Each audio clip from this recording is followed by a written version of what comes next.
Oi, oi. Martinliedtke speaking, flat with British, double flat thumbs to infinity, thrice. Welcome back again. I'm not actually sure what happened there. It was glitching my last feed, even though I'd just cleaned my cache using CCleaner just before the event. It was all very peculiar. But we will... Oh, it looks like it's fucking glitching again, doesn't it? Anyway, pictures can't glitch, so we'll have less of me and more info. That's really weird. Anyway, on with the show. I'm going to share some stuff concerning basically the lost kingdom or the ancient kingdom of Dahomey or Dahomey, and it sounds like Domi or Dahomey. The Black Sparta. Well, we all know about the Greeks and the ancient Spartans, don't we? I was glitching to fuck.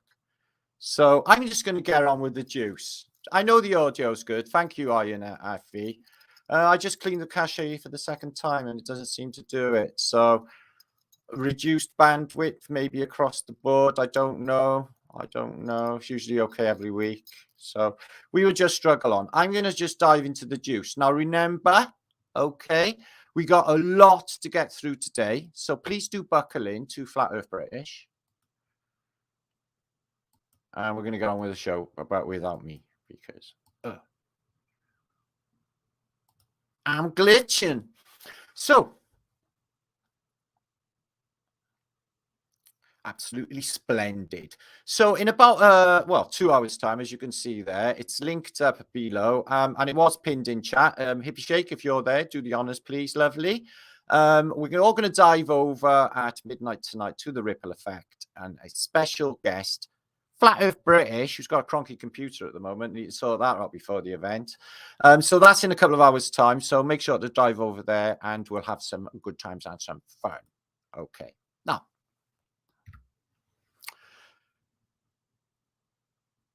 thank you, Hippie Shake.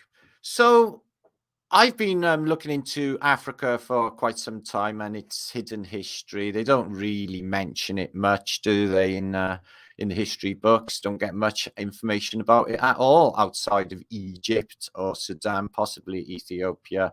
Never hear nothing about South Africa or even West Africa. But what you find is weird synchronicity. Let me just give you a rundown. So 2 days ago, I get a book from the 1800s, and it's an Englishman's journey to this coast where he visits Dahomey and he speaks with a king.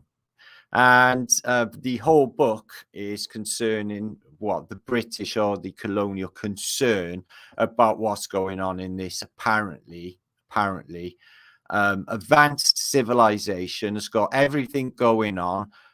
But they're going to need to take control because these people have bizarre belief systems based on materialistic, military gain to its neighbors, and slavery, by all accounts, in the Western narratives.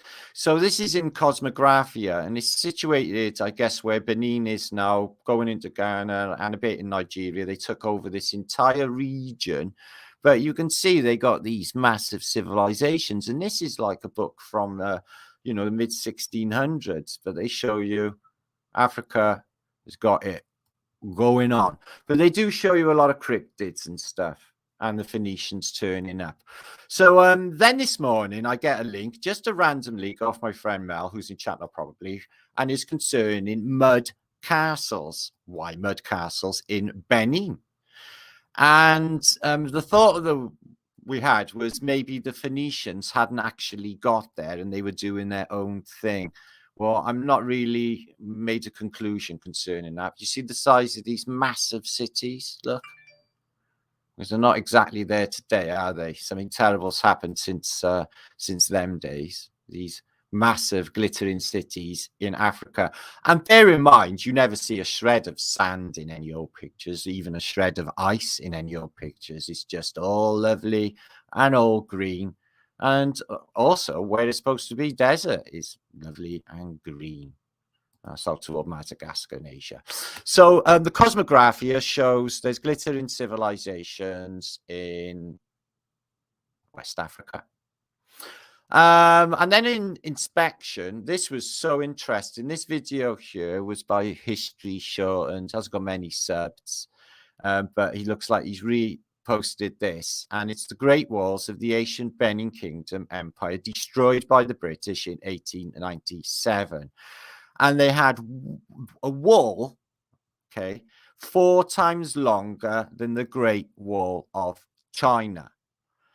I'm wondering why I've never actually come across this till now. There's photographs of actually the British bombing this place and taking it out. So 4 times longer. You've got a little anime to go with it, but I don't want to get copyrighted. The Great Wall of Benin constructed, where they said in the mid 1400s, but it's not Staforts.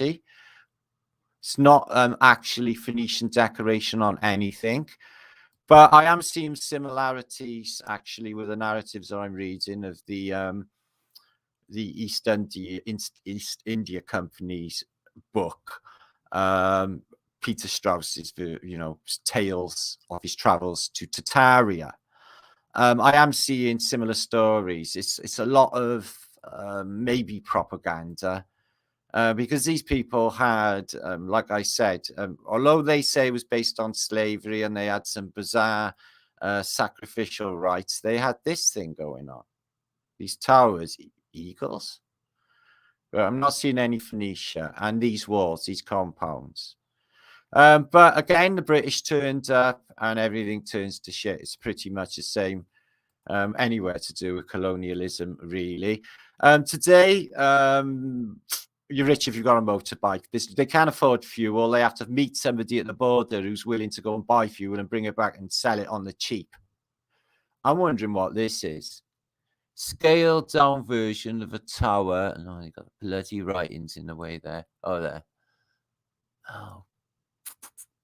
Well, it's in Benin City and they say it's 19th century. Well, it's a pyramid, isn't it? But what the hell is this on top? I'm wondering.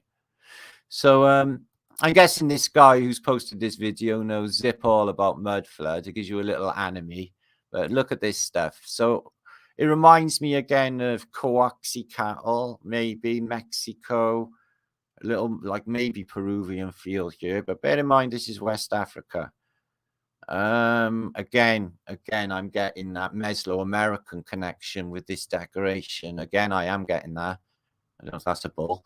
But no Phoenicia with this peoples. And again, what they did with India is we must crush them, re-educate them, and we must take away their civilization, which was up and running. And it's quite fantastic, the stuff I found out about it.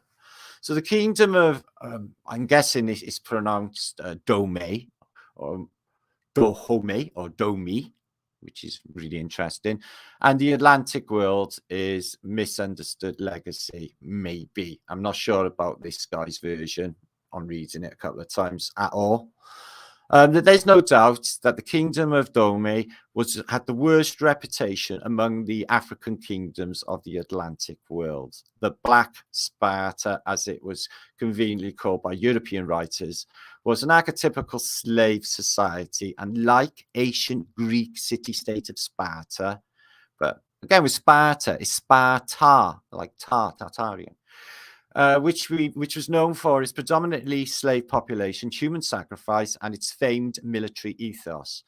Dahomey was said to have a highly militarized state that lived by slave trade and relished in its human sacrifice. It was described by some as a parish state dedicated to the capture and sale of people to European slaves, and other state that was so addicted to violence that the sale of victims was an act of mercy, and the rest of the state involuntarily attracted to the wealth and the trade as a fear of becoming a victim of it. So they bullied their neighbors, apparently, according to this. It does go on, but I'm not sure about this. He's taking British writers here, narratives, and Robert Norris's narrative, and he's reading that into it, okay?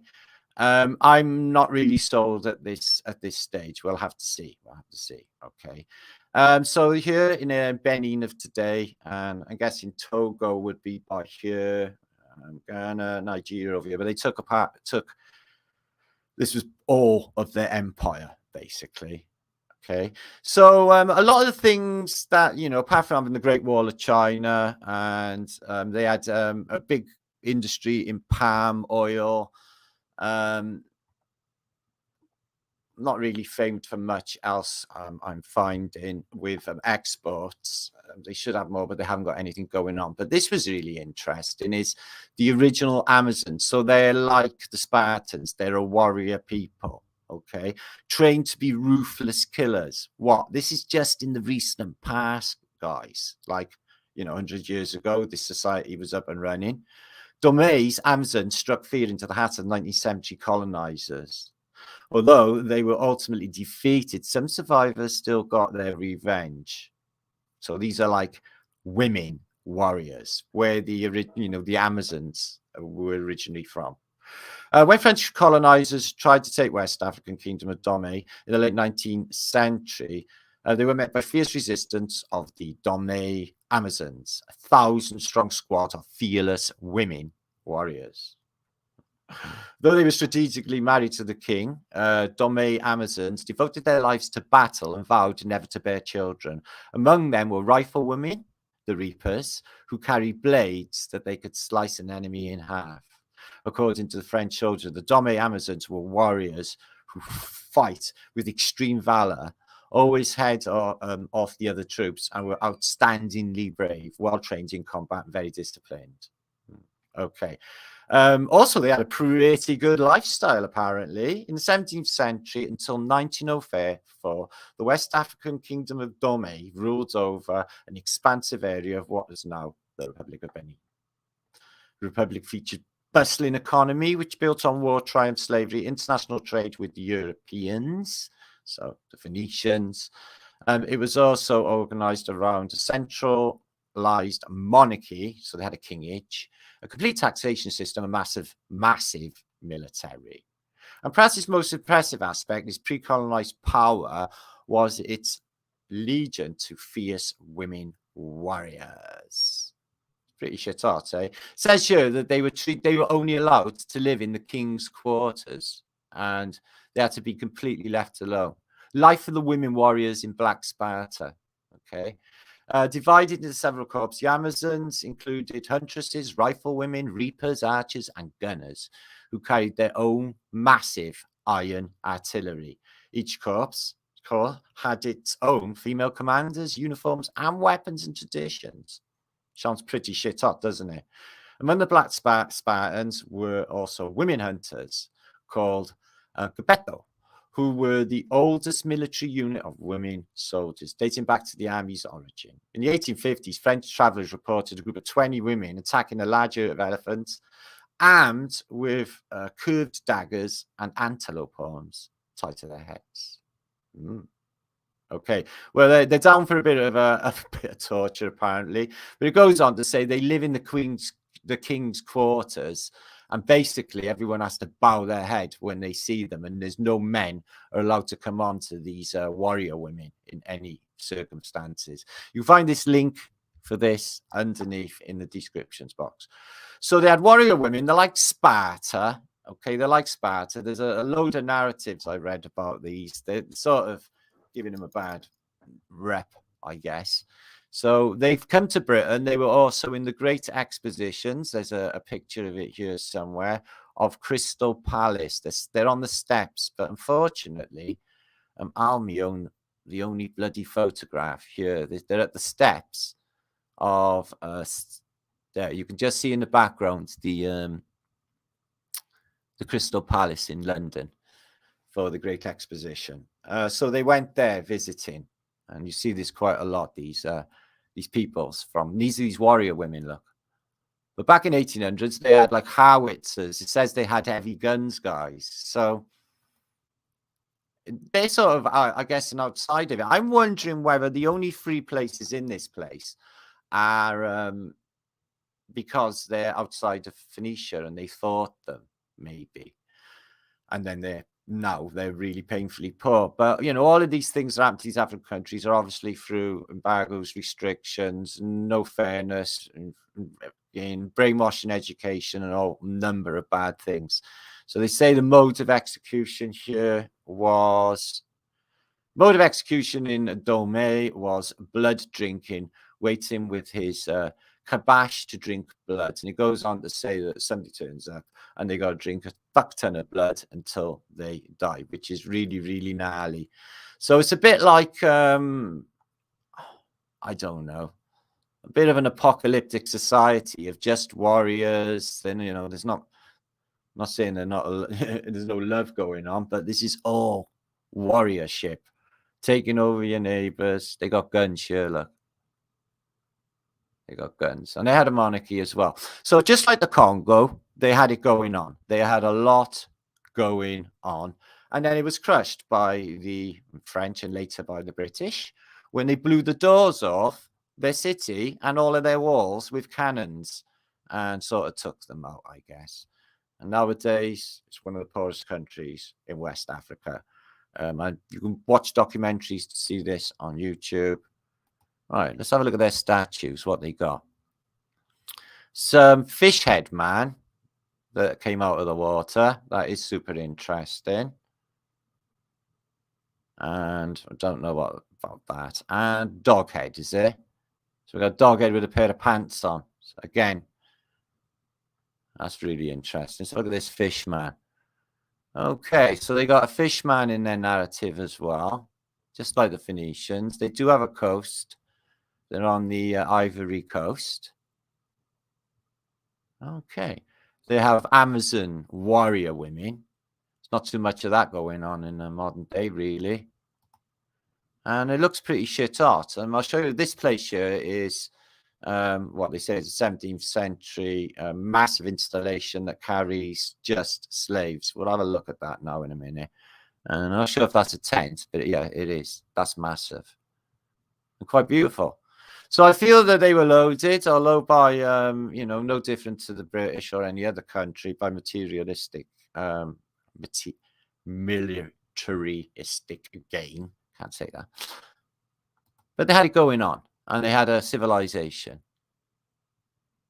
And as we've seen, with more walls than the Great Wall of China, 4 times plus. I'm guessing some films have been based on these, especially that new Marvel film.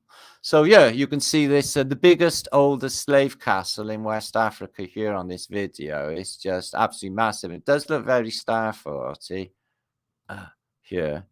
Excuse me. Bit of a colonial touch to it. And I'm guessing there you are. There it is. Actually looks a bit like a German Colditz castle. It's massive. Look at that. Looks a bit mud flooded as well. That's really big. It's a Starfort. It's a Starfort. Yeah, it is. So that is a Starfort. They got a Starfort on the coast, and it was used for apparently housing slaves. And you can also see these mud forts as well, which are nothing like anywhere else you see anywhere on Earth. So maybe outside of it, it's hard to say. Now, I've been reading this book, and it's terrible. It's a bloody nightmare. They're talking like about a horror show. It's just systematic horrors. It's just they're going to go in there, the British. This is going to be given to the king, and it's going to be a case of we better go and bring Christianity to these terrible savages. Is what's going on in this book. It's from 1849 to 1850. Okay, so around, I suppose, the same time as all of that shit was going down. And he's a British naval officer, and he overtook 2 missions to the court of the king of Dahomey, who they had pictures of, in a successful attempt to convince him to end the involvement in the slave trade. Dahomey was a warlike kingdom that aroused most likely in the second quarter of the 17th century, so about the same time as the Aztecs. and came to its dominance in and its neighbor, or came to dominate its neighbors, excuse me, through its army, which was massive, which included both men and women and was based on a strict military discipline, just like the Spartans. Sparta! This 2-volume work reproduces Forbes' journal. So yeah, it goes into what he spoke to the king about as well. I'm getting the vibe. I'm guessing that they're covering up something in this book. You have to read it for yourself. I haven't read it all. I've only had it 2 days, and I've had other books. But yeah, they're painting a horror story. I'm not sure if it's actually, you know, bad propaganda. But what I make of this case is there's a massive civilization glittering with a massive army based warlike nation, which may have been a rival for Phoenicia. And then a systematic takeout, French, British, later, blow it all up, get rid of all their massive walls and all of that glittering stuff. Is what I think is happening there. This book's linked up below. If you can have a read for it yourself, I got to do some more reading of it. Right, we're moving on. Whew, thank goodness I just done that in 30 minutes. That's fantastic. Now I'm going to have a drink. Got loads of stuff to share here. The beginning of that is that beautiful place that I knew absolutely nothing about until this week. My father used to go to Toga and send me a postcard once, so I know of that. But it's all a learning curve, and we're learning together. Now, this was a picture I picked up, and I was like, what? Like, tomb? It's a tomb, and it's 1846, 1899. This photographer's on a mission. So it's a relatively early photograph, okay, by Alexandra Boutre. What is it of? So it's the tomb of whoever that is. Okay. And it says Christian. It says a Christian tomb. Who is in it? Well, let's have a look at the scale of this tomb. Firstly, there's a bit of antiquity lying on the floor. Secondly, here's a bloke and here's another bloke. And it says Christian tomb. Okay, what is it? This is a tomb. So you've got all of these pillars. There seems to be what looks like a massive door here, doesn't there? And then all of these pillars, some of which are broken, all the way along, and it's massive. And then it sort of tapers off and becomes what looks like a massive pyramid. And it's supposed to be a tomb of a Christian. What Christian? What Christian would have that tomb? What Christian is important enough to have that tomb? What Christian commissioned that big, massive pyramid thing? Which has got Greco-Romano pillars and a massive door beside it. That looks like wood. So that is really an interesting picture. That is. Let's have a look if there's any little bit more information about it. You know, you take it on a mission, and it's the tomb of a Christian. It doesn't say which one. No, it doesn't say which one. That's really interesting, considering, oh, there's tomb pictures there. What's that? Inside the tomb of the city Bomatessine. Could that be the same tomb? In Algeria. I know there too. Some Algerian Christian I've never heard of getting a massive tomb. Maybe that's inside there through that door. I'm not actually sure. No, Scandinavia, that one. So interesting nevertheless. That is also linked below. Looks like a pyramid to me, guys. But it's supposed to be in Algeria. Tomb. So I posted this week. I'm really intrigued with this picture. So it's in Greece and it's Meteora. And I'm wondering why this is supposed to be in the 1800s. And then you got these which look like sawn off tree trunks when you look at them in this picture. Do they not? And then you got like a monastery on the top, or settled in the sides of some of them, or on the top of some of them. I'm like, okay. And what, they got rope ladders and stuff to go up them. So if it's there in the 1800s, then it must be there today, mustn't it? what does it look like now? Well, I tell you what it looks like. Zero like that. And there's none of these lifts and ladders and stuff going on. And all of these in close succession. It looks actually nothing like that in a modern day. It looks like this. Although it is beautiful, do not get me wrong. And they're on the tops of these nestling solidified whatever they as, some sort of rock, which looks a bit like it's got a bit of a melt on, if I'm honest. Look at this. In the 1800s, they had a lot of the what? So you're telling me they had like rope ladders to go up the top of these? Wow. But they're a bit, spaced out, isn't they? A bit like me. And not like that picture would suggest, or close succession. Seems to be a wire going up that one. What strange rock formations anyway, if that's what's going on. And I can't imagine it being a water erosion. Don't seem to see any water going on. Whatever the geology for these are is beyond me. Although that looks a bit more like it. Cut away there. Looks a bit. So, yeah. Meteora, I should say. Meteora. Never seen it before, which is a wonder. Look at that for a beautiful photograph. Is that actually real? That place is stunning. Yeah. So on top of mountains, why? Monasteries on top of mountains is probably to keep out of the way of flood water. Oh, that's really good. Look at that. Got a bit of a melt on there, hasn't it? And looks like a cute edge here coming down there as well. Angle. Oh, look at that one. Shit. So anyway, really, really interesting place. The only thing I can make from that is that everything's built up high to keep out all of the occupants, their highnesses, high and dry, out of the way of any water. That's an unusual little thing there. Looks like it might be a little Buddha that's been melted. So let me come back for a moment and check out the scene, because I do not know what I want. Okay. 349 of you just turned up. Thank you for turning up. I do apologize for the bad start to the vlog.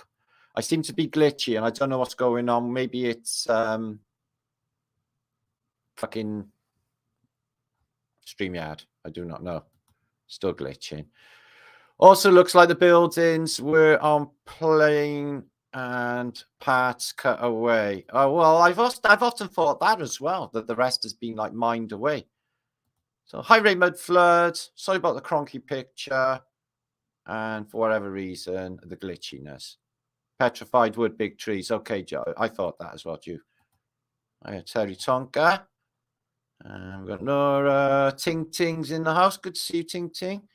Then be trees. Yeah, all right. Most of us get that conclusion. Tree stumps, they do very much look like. Okay, right. Let's get back into the usage. Now, where I live in Wales land, okay, the food is quickly turning into dog shit. I mean, it's disappearing, guys. I mean, unless you got like loads of money, you're not going to eat really, really healthily. Okay, so one tool or mechanism of what you call, I don't know, you will order, all the agendas and them is famine. It's famine. Famine has happened in this century. We've had minor famines in the way of Leningrad siege, World War II, and other cities that were sieged in World War II and World War I. The Armenian Genocide, the 1800s, the potato famine of Ireland that was caused deliberately because there was no shortage of food. It was all locked away in basically grain stores and kept under lock and key in bonds by her lovely famine queen, Queen Victoria. So it's all done on purpose, and it's a way of getting the population down. People get weakened immune systems on shitty diets, and this food that is just shit out of nowhere during all of this lockdown, it ain't no good. It tastes weird. Everything looks weird, and nothing vibrates the same. Okay, I'm even like, is this potato a potato?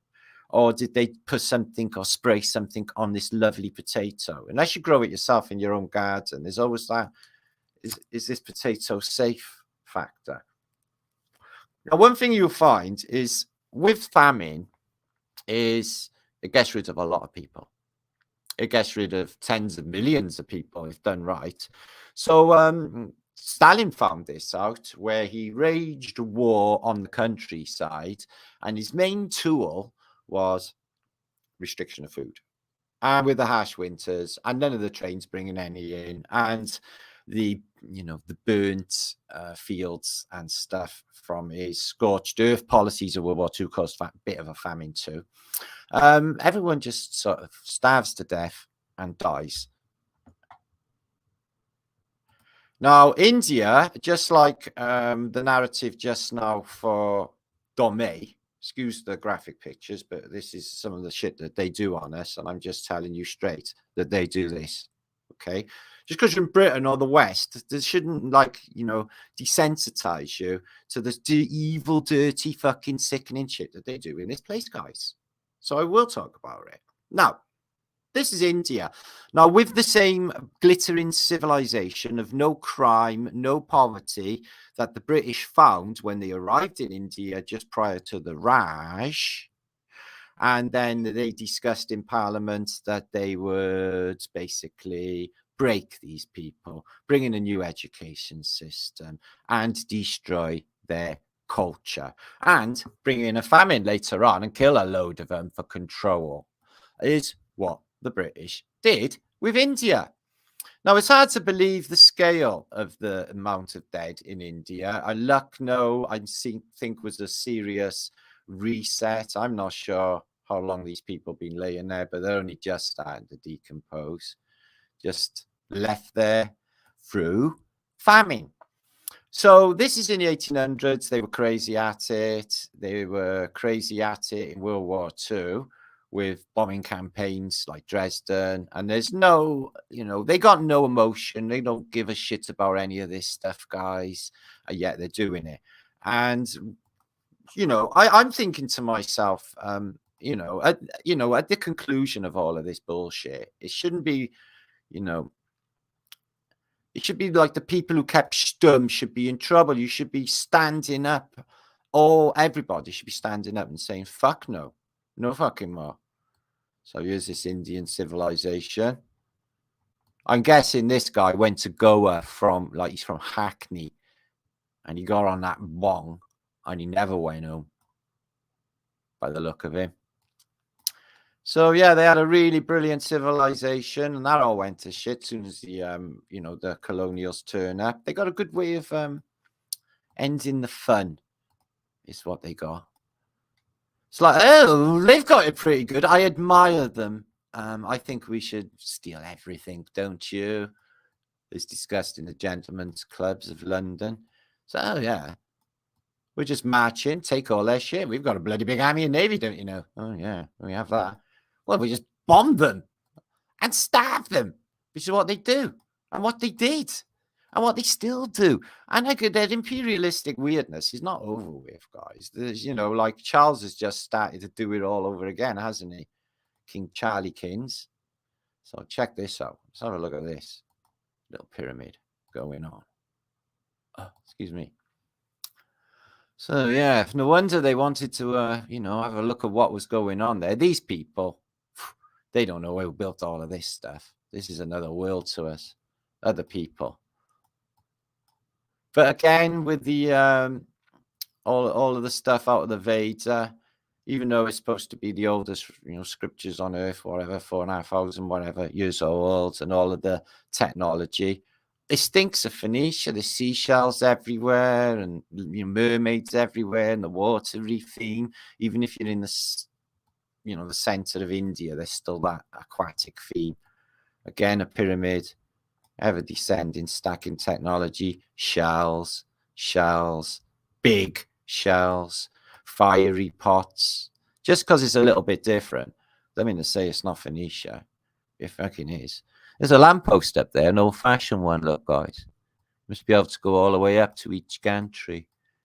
So, yeah, they did all of this with little copper chisels. They had a helper. No problem. Knocking one of them up. In fact, there's some places when, as far as the eye can see, it's just pyramids and places that look like that, energy centers. Let's have a look at this old bit of stuff. Oh, yeah. I think somebody's come visiting you with their cannonade and took out the front of this. Is maybe Lucknow, maybe.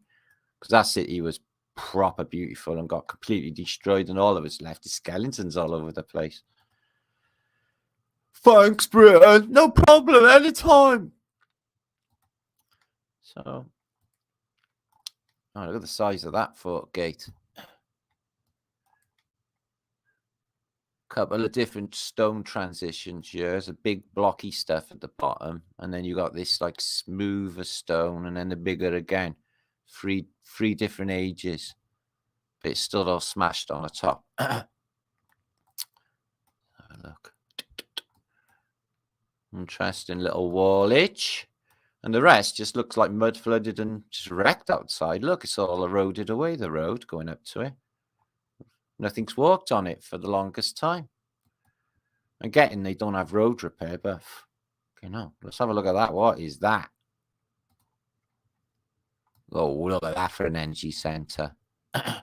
They say it's a temple. You just go in there and just chant. If you vibrate, I guess the whole thing would vibrate. You've done a good, you know, oh, yeah. The whole thing would go, I bet. Look at that for a resonator on the top, guys. Woohoo! That's something else we'll be talking about later. And the cobras, they have the serpenty thing going on. So that's an interesting little thing that I don't think is a... It's just for going... It might be just for actually just doing vibrational techniques. They might charge it. Maybe we charge them. You get that vibrational quality down, guys, you know? Oh, yeah. Look at that. Wow. Made by ancient man with chisels. All that tiling. No factories. They haven't got any factories. Look at that. Oh, I still see Phoenicia on there. Little faces in there, maybe. Eyes, nose, but not intentional. But they do it like... So it's there, but it's not. You see Bacchus in some of these walls as well. In some of the decorations. They just do that. They slip it in. So this would have been at some stage, I'm guessing, before the Mongols, part of Tartaria. Although some of the maps show India, not really inclusive of Tartaria, but the Moors and the Byzantines were for sure. I can feel a Moorish influence here anyway. For sure. Wow, that's beautiful, isn't it? All that detail. You may ask yourself why. Keep it cool because it's boiling hot. Maybe. I do not know. So I'll look at this. So yeah, you can find this photographic collection linked below. Right, well, that looks a bit like Rome. As does... Well, no. That looks Moorish. That tower. Jeez. And a load of smashed up stuff. And that's in the capital of Delhi.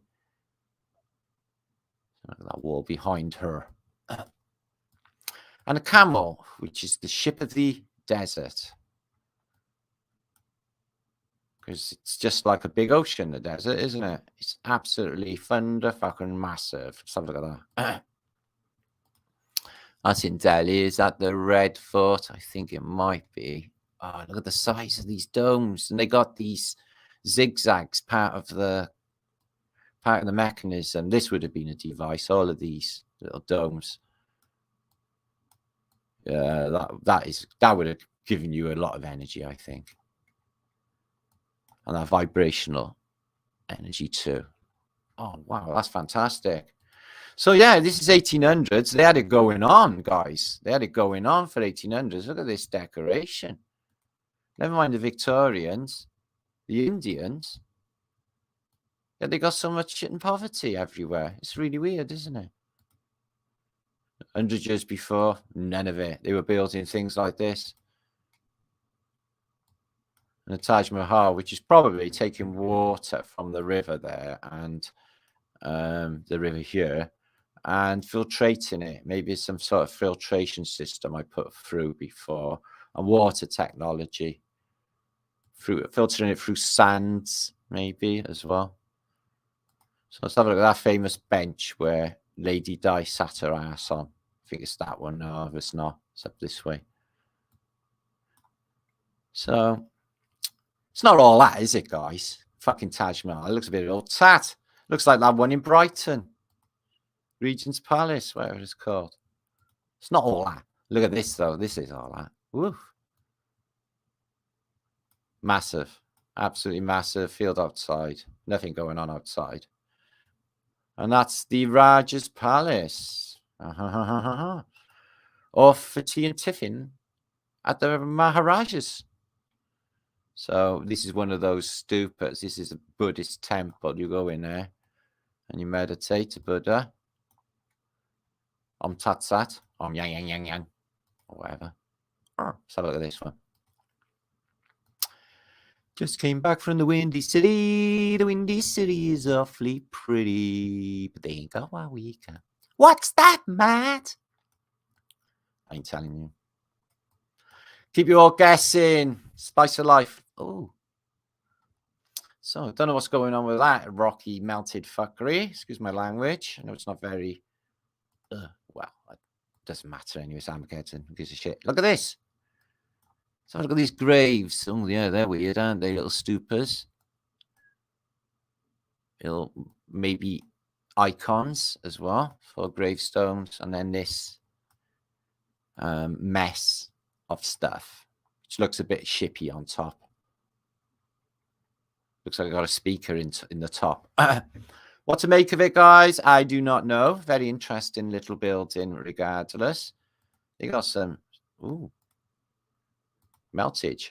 So yeah, the meltologists will be gathering later over on the ripple effect, and I will be there myself, and that will be in approximately 2 hours plus time. So we'll have plenty of time to get over there. I've seen this site before. Laura Caves, and you get some giant elephants with this. I've seen before. I've posted about this. Some of the photos of this are nuts. All that decoration, guys. Imagine our world when it was up and running, what it would have looked like. I got a feeling it would have been covered in colour, and it would have been scintillating with colour. There's nowhere in this realm like it today, is what I'm thinking. Or any of it. Because it's all bullshit, isn't it? Giants. These look a damn sight smaller than the giants, which you do get a lot of. And the Krishna, or the multi-handed Krishna. Okay. So that's a nice little carving. All done with a little copper chisel. Because they didn't have much going on, did they, on the way of tools? Didn't have any jigsaws or any sanders. Or you can see some sketching going on, them lines there. So they had some sort of drag to face this off. But what are they... scraped it all out with. This is a giant, obviously, because they look adult. And that's a giant. And these giants, they don't come alone. They come with tech, apparently. They got advanced tech. We'll have a look at some giants later in this post as well. Giantage. Okay. Again, looks like a giant. Alien. And... that's possibly a kid. And these are like cherubs, aren't they? Like the Cherubanuskis. So you've got alien woman. There's freaky. What else we got? So, Indian dancers. They could be just with this, frogs. Might not be giants. So, mad carvings. A lot of caves, which I have seen before, as I mentioned. Let's have a look inside. Oh. Right. Looks like some of this might be buried. I'm not sure. Oh, look at that. That's crazy good, isn't it? Some of that's in the wall. Wow. It's supposed to be all that ancient, though, guys. It's just... and it's that amazing. And they say... and they boast now that they're like at the peak of civilization. They're doing so fantastic. Wow, check these out. Oh, manyanyangi. I'm not sure what that is. That's the holy potato, giant potato that I mentioned earlier, with the forecastle. So the front of a ship is called the forecastle, which is short for forecastle. I wonder if it came before castles or after, or it was named after the ones on ships. Probably named after the ones on ships. Don't worry. Ooh. Here they come on their elephants. Oh, they got lovely food in India, haven't they, guys? Me, if I was there, I'd have a vindaloo for breakfast. Vindaloo, what you want for breakfast, Matt? Vindaloo and pompadums, please. And a keema naan. That's what I'd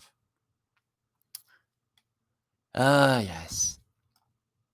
So, yeah, they got it fantastic going on there, but, like, it's not doing too well nowadays, is it? And they're not short of poor people, are they? But there's a lot of them. They got bathhouses. This one's hidden in the hills here. And it's like a complex of, I'm guessing, like Phoenician bath style things.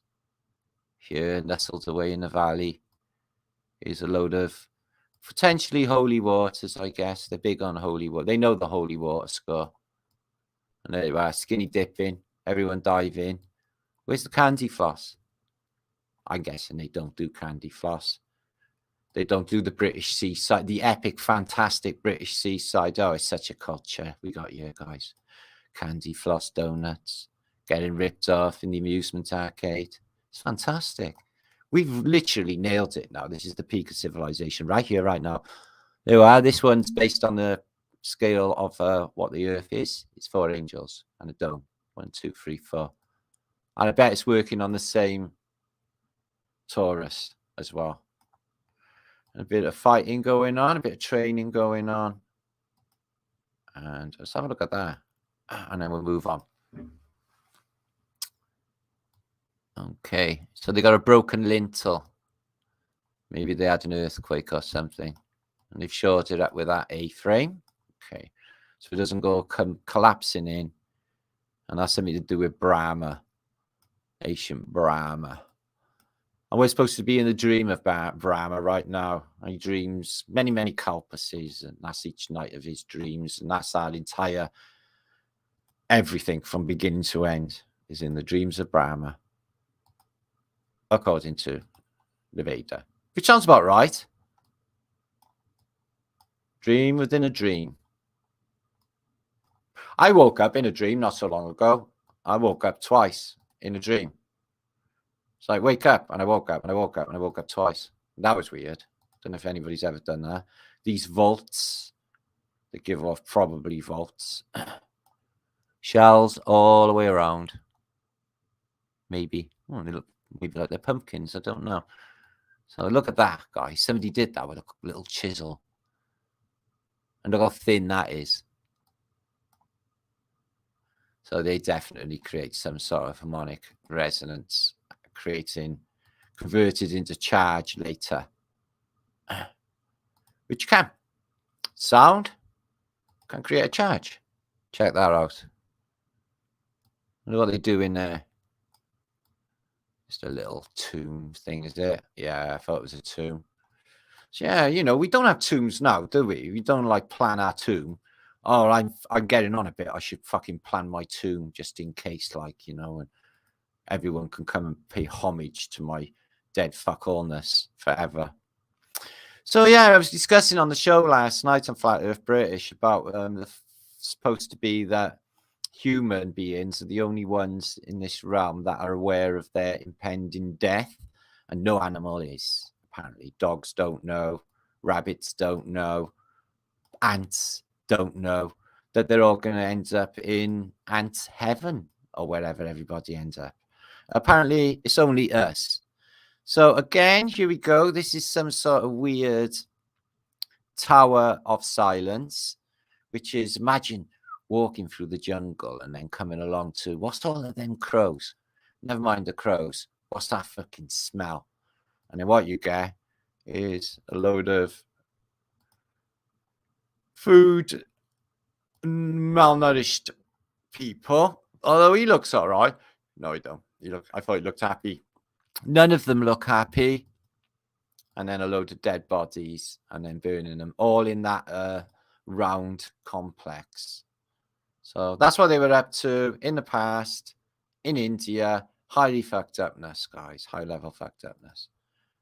And that was, 1901, just outside of the 1900s, but still Victorian era. So moving on. I found this Staforts book and I thought it was highly interesting for the reason being is this. They're like super duper futuristic Staforts, a little bit more advanced than some of the ones I've seen from the 18th century. But this book is from 1569. 1569. Okay. And the Staforts are really like amazing.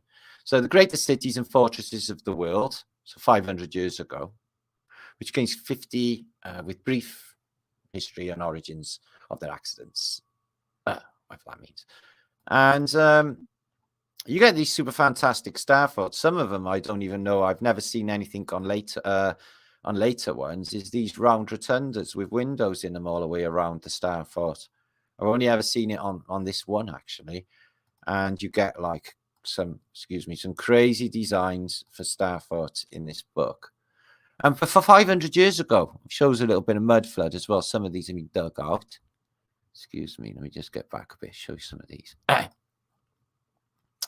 And some French cities. Like I said, it's the greatest cities and the Staforts. But all of these places 500 years ago are all full of skyscrapers, massive towers, and really over exaggerated Staforts. It's just ridiculous. Staforty up there, but it rounds off here. And all looks elevated on the outside for some reason. But I have seen that before. Maybe, yeah, that looks elevated. Where's the ground level? Above there, like a wall going up. And it's all sunken. Maybe. So yeah, 500 years ago, they were building stuff like this. So in the past, on Flat Earth British, we found a book that stated that these things were dotted around all over the countryside, and that the Polish army should better off utilize them. So they were laying dormant. They never knew what they were. They touched them up. If you see any pictures of them doing stuff to them, it's not building them. It's just ladders on them and stuff. They were already there. Some of them, no towns in them whatsoever. Then they worked out, we'll get an empty Stafort, we'll stick a massive building in it and some military complex.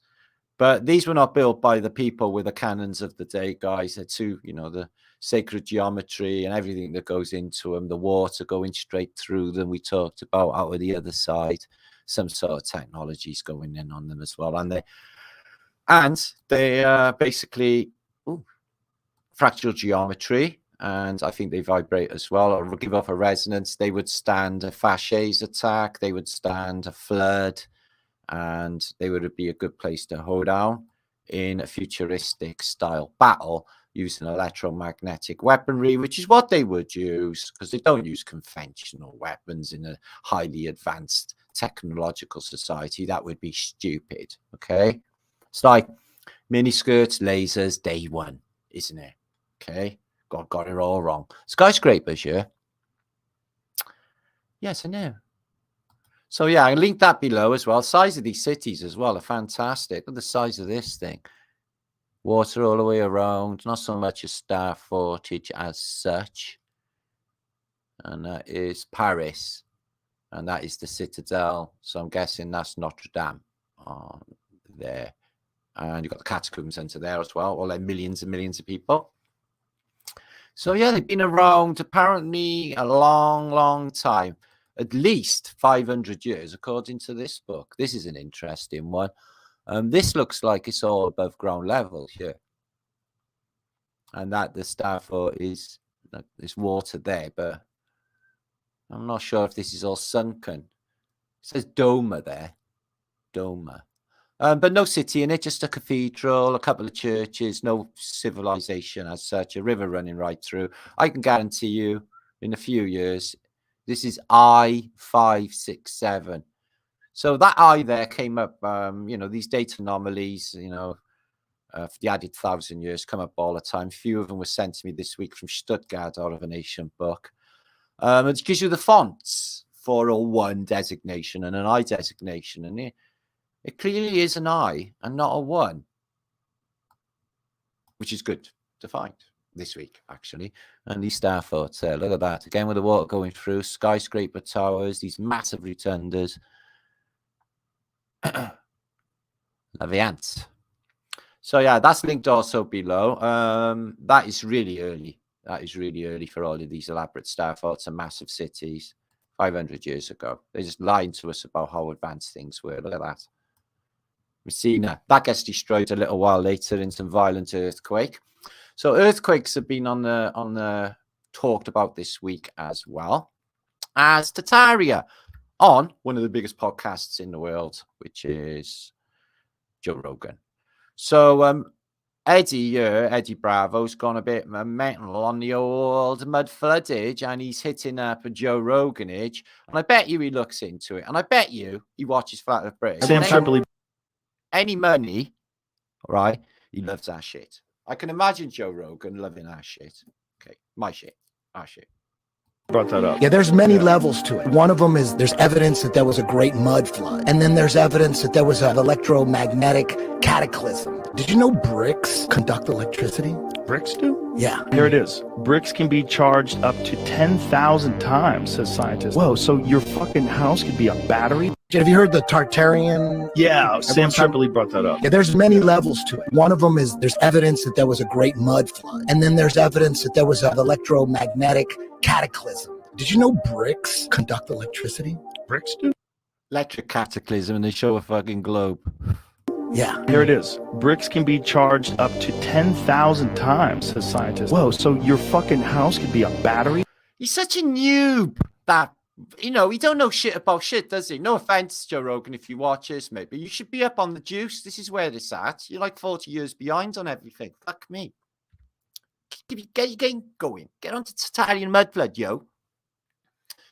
So, yeah, this guy, Dutch Sense, he's been subbed to me for years on a Tartarian channel, not so much on this channel, but he's been into earthquakes for the longest time. As you can see, he's got a massive channel, and he's just gone mad on mudflood and Tartaria stuff, okay? And he just done a live little gig the other night. He had nearly 5,000 people watching live, where he's talking about the Staforts that are on the California coast having some sort of correlation with the earthquakes that are happening there, which is really, really interesting that he's looking into that. So we'll keep an eye on that. Hopefully he comes this way soon, because it's big shouts and everything. And like I said, I've known him years anyway, and he mentioned New Madrid in this. Okay, he's keeping an eye on New Madrid, which I am myself, and it has tremors. Okay, New Madrid goes. We'll know all about it. I'd like to talk to him because I'm not really buying the super caldera volcano thing at all. So I'd like him to tell me, explain to me what evidence they got that any of this is happening. So Dutch Sensei is getting on board, along with Joe Rogan, hopefully. So I've been looking at this place, the Black City, or also known as the Dark City. It's mad. It's in Mongolia, guys, and apparently it's 1,000-year-old, and it was built like 1032 Norman Conquest days, and it thrived as a city. And it was apparently visited by Marko Polo, and it's antiquitect to anything. The walls of Karukato, and it's out in the middle of nowhere because it's Mongolia. Okay. Karukato expedition there as well, and the place is really big, and it looks a bit like Nineveh is what you find. And there's a silk painting in there as well, which is now in the Hermitage Museum. So it's a really cool site, actually. They got any better photographs than that on there? Not really. Better ones on Google. So yeah, it was apparently visited by Marko Polo. I'm not buying this. Why? Because Marko Polo don't say anything about the Great Wall of China, although I have showed evidence on Flat Earth British that in the 1600s, late 1600s, there was only a wicker fence, or a fence made of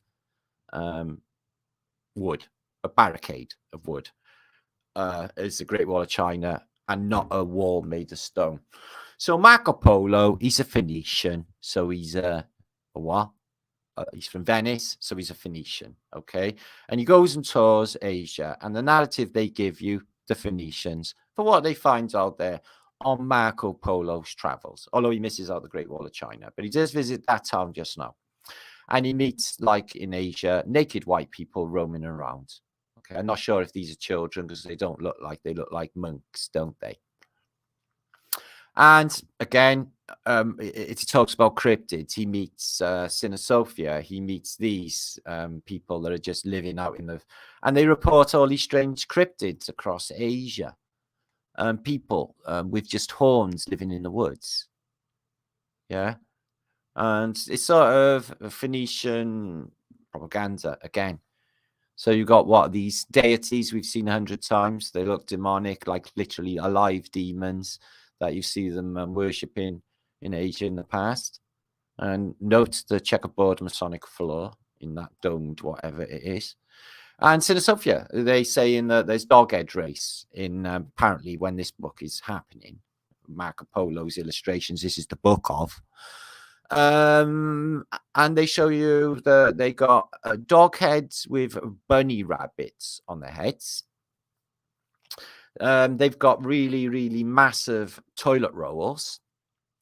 And the king also has a golden bunny rabbit on its head, and his aide has a bunny rabbit on his head. But you can see he's the king because he has a scepter, Phoenician scepter, and looks like what is, and maybe an all-seeing eye. He's got gold stuff on. And you see this a lot, wondering if they're like the ruling class are actually dogs, dog heads. And in with the centurions, okay, fighting the griffins, baseball batting the griffins, which could possibly talk. Dragons could possibly talk in my Brian. I'm thinking that's what was going on. Race of blue people, okay, they just hang around in the woods, kissing and cuddling. And he comes along Marko Polo. He's like, "Ooh, that's nice," ripping everyone off because they bring him shiny, sucking up. Basically, because he got like probably a load of ships and arms and stuff. Well, he's on the Silk Road, so he hasn't got a ship, but you know what I mean. Again, with the evil deity with the horns. Seen this so many times in Lead van der Haar atlases. I've got like maybe 100, 200 Lead van der Haar atlases. I should start just presenting them because every one of them is mind-blowing. Yeah, here, Marko, I've got a chicken egg with a baby bunny rabbit in it there. I don't know. They fell out of the tree and they look like they got animals in them.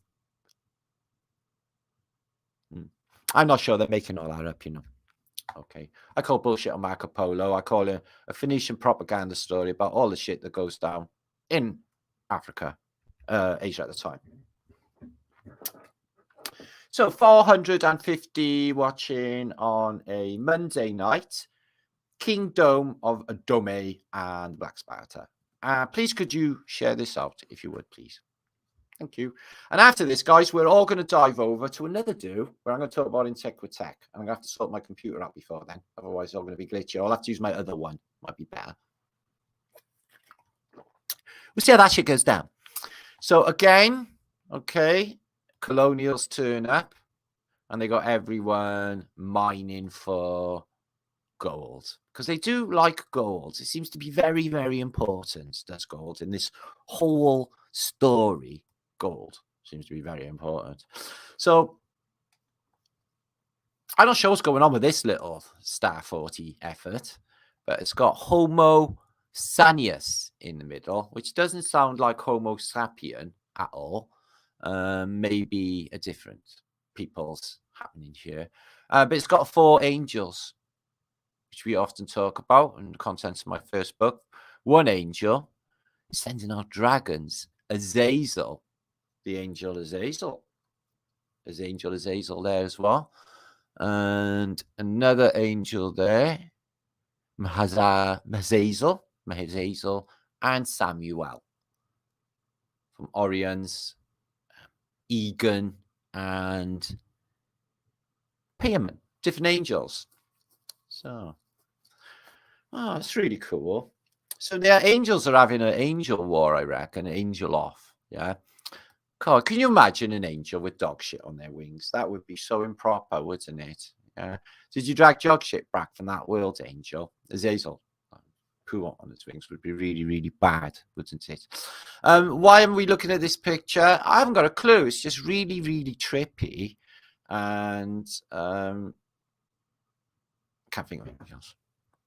That is me, age 16, on my bus pass when I was a little skinhead thug hooligan boy thing before I fucked off to the Merchant Navy. Just what is in this Phoenician panel and what can it tell us? The all seeing eye. All right, so we got Satan up here, a couple of really nasty, gnarly demons with wings. Okay, so that's definite Satan thing going on there. And the hidden hand is giving these hands a black heart, a blackened heart. So yeah, again, the whole message there I'm getting is like, there's bad shit going down, guys. There's bad shit going down. I really do think something really big and significant and important is happening right this minute as we talk, as I'm talking, in the background. The distraction of all of that bullshit with Queenikins and all of that going down. Next, they'll have they're going to have more weirdness, and then they're going to have a coronation in the summer after the next weirdness that goes down. What they're going to pull? I don't know. Maybe they don't know. Maybe they're going to pull it out of a hat. So more of these cryptids, why do they look alive? You've got the goat bursting out of this. Maybe they did just some cross-splicing DNA. Man, half horse. You can see bits of animal in everybody. Maybe they just took bits of every animal on the plane to make humans. Some weird experiment, which we are in, by the way. Some weird experiment. No doubt about it. Flying carpets were a thing. I definitely think so. I got a carpet on my wall, and I've often thought that fucking thing could go fly. Maybe just some sort of maglev technology with, you know, scatter beetle stuff in the wings, sewn into the thread of this special carpet, which allows it to like magnetically lift on the ether. Sounds feasible to me, guys. He has got a phoenix in there that might help with the old levitation, but what a fantastic way to get around on your carpet. You just like lay down with a beanbag, spliff, just fly over all of the whateverness. So these, I'm not sure if these are from Borneo or that region, because, you know, Borneo or some places still have headhunters and stuff, or they did when I was in the Navy. This guy here, he's got tied to a thing, and they've like, this looks like they're carrying a bicycle. Maybe they don't know what the score is with the bicycle. I wouldn't boil that up. Maybe the wheels. I think maybe he's going in the pot with a bit of seasoning later and a couple of carrots, maybe, because it don't look good for him, does it? He's going to wake up and he's going to be boiling. So in Algarve Avenue, in the past, some of these indigenous peoples were brought up, and they've done it since the great expeditions with the people from Benin, and they've done it with the Masai Mara. Recently, I've seen them all 10'7" of them, and these people from wherever they hail, this must be a massive culture shock coming to this place, Britain, if you're from anywhere else in the world, because basically the first thing they must, you know, they're probably aware of is, wow, everyone's fucking mental. Yeah, no shit. No shit. So I'm not sure if this is, I put this as a thumbnail, if this is the indigenous people of that region, but I'm just wondering why they got these helmets on, and what have they seen in their frame of reference. The dog hasn't got one on though. Let's put these on. That looks like a robot, and that does, to be honest, and that even looks like a bit robot-y or something. The oval eyes, weird. So yeah, I don't know what they frame of reference is for why they got them to go in together, but something they've seen in the past. Somebody who's visited these people. So in the future, will it all just go back to growing over and greening up, just like in the film Legends? When they've recycled, reset, And then there's no need for all this. And all of this new building, see all of this? Glass, yeah, and reinforced metal inside all of that, right? So the glass goes, it all falls out. The concrete basically goes as well. Yeah, water destroys concrete. Plants bust through it like it's not even there. And they're made of what? Air and water. And they bust through concrete, guys. So all of this will just eventually turn to rubble and dust. And it wouldn't take that long, guys, for a civilization, even as big as this, to just disappear. You know, this is why they're building everything temporary. So the next reset, there's no evidence of what they did. Because we found out, because they left the evidence for the last resets all over the fucking place. Here's Venus rising from the sea. Bacchus. And there's that place again, which looks nothing like it. It does look like tree trunks to me in this picture. Maybe it just looked more like giant trees back then than it does now. So Icarus, right? So he didn't have wings as such, did he, Icarus, to go and fly towards the sun? He made a pair of wings. And then he basically tried to fly towards the sun because he knew that it wasn't 93 million miles away and it was relatively close. Which is obvious because it's boiling hot and right there, isn't it? Looks like you could throw a stone at it some days. So he's tried to fly to it, but he got too close apparently. And so they found out that you can't really fly into the sun. So apparently one of these could have stood in the center of Paris as a replacement for the Eiffel Tower. Okay, these were some of the propositions put forward. That one looks pretty good. And that looks like the Tower of Babel, as does this look like one. That would have been more decorative, churchy, bit like the Shad in London, a bit like a tent. And all of them were apparently refused. But I've always wondered with some of these pictures of early, you know, of ideas for buildings, whether some of them were actually existing in the past. So here is Knossos, the ancient Minoan civilization. This isn't a photograph of an ancient Minoan lady or anything. It's just like an lady with some antiquitech stuffy behind, so I thought I'd put her in. So this is Greek, and this is a dead skeleton in flames by all accounts. And apparently it says, "Know thyself," I have found. So I've been told that all us mud flooders and Tartaria people should all brush up on a Greek, Asian, Aramaic, and Latin as well. So I think this is Michael. In a lot of these pictures, he's getting really gnarly with the victim, who is a dragon. God, could you imagine seeing a dragon if they were that ugly and that? Because I don't know, some films like Peter and the Dragon is really nice. And this is supposed to be in biblical times. Why are you dressed like, you know, a medieval knight? And who's she hanging around with the ginger hair? Huh? Yeah, look how ugly it is. Looks dog-head, doesn't it? It's like, you bastard, you bastard. But look how the horse is just looking there thinking, oh, you are so fucked, dragon. Do you know who my master is? It's the Archangel Michael. But he got a beautiful horse, but he would. So Archangel Michael actually rides in a white horse to save the day, apparently. He's looking after us all, apparently. From this, the Gorgon. So this is supposed to be an ancient disc of the Gorgon. Ancient, 1911, my ass. It's not ancient, but it's beautiful. Gold and silver. So the Gorgon analogy, more EM, advanced technology. Here's Lunar and Sol.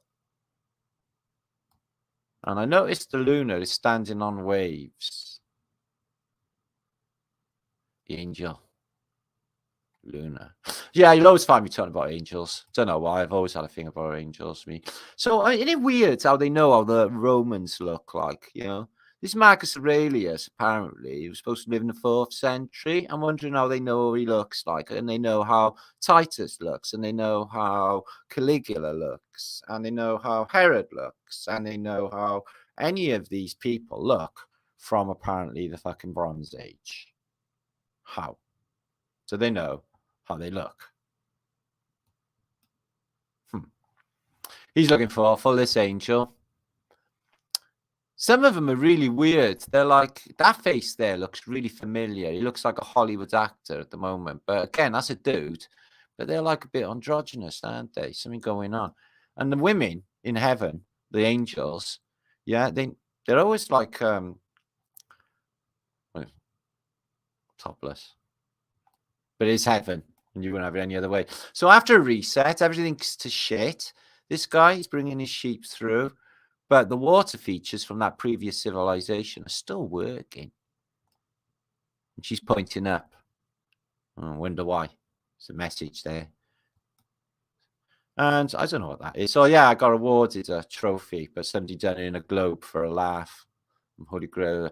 It's funny. Santos, who thinks YouTube's a cunt factory. I wouldn't say that. This is Quebec.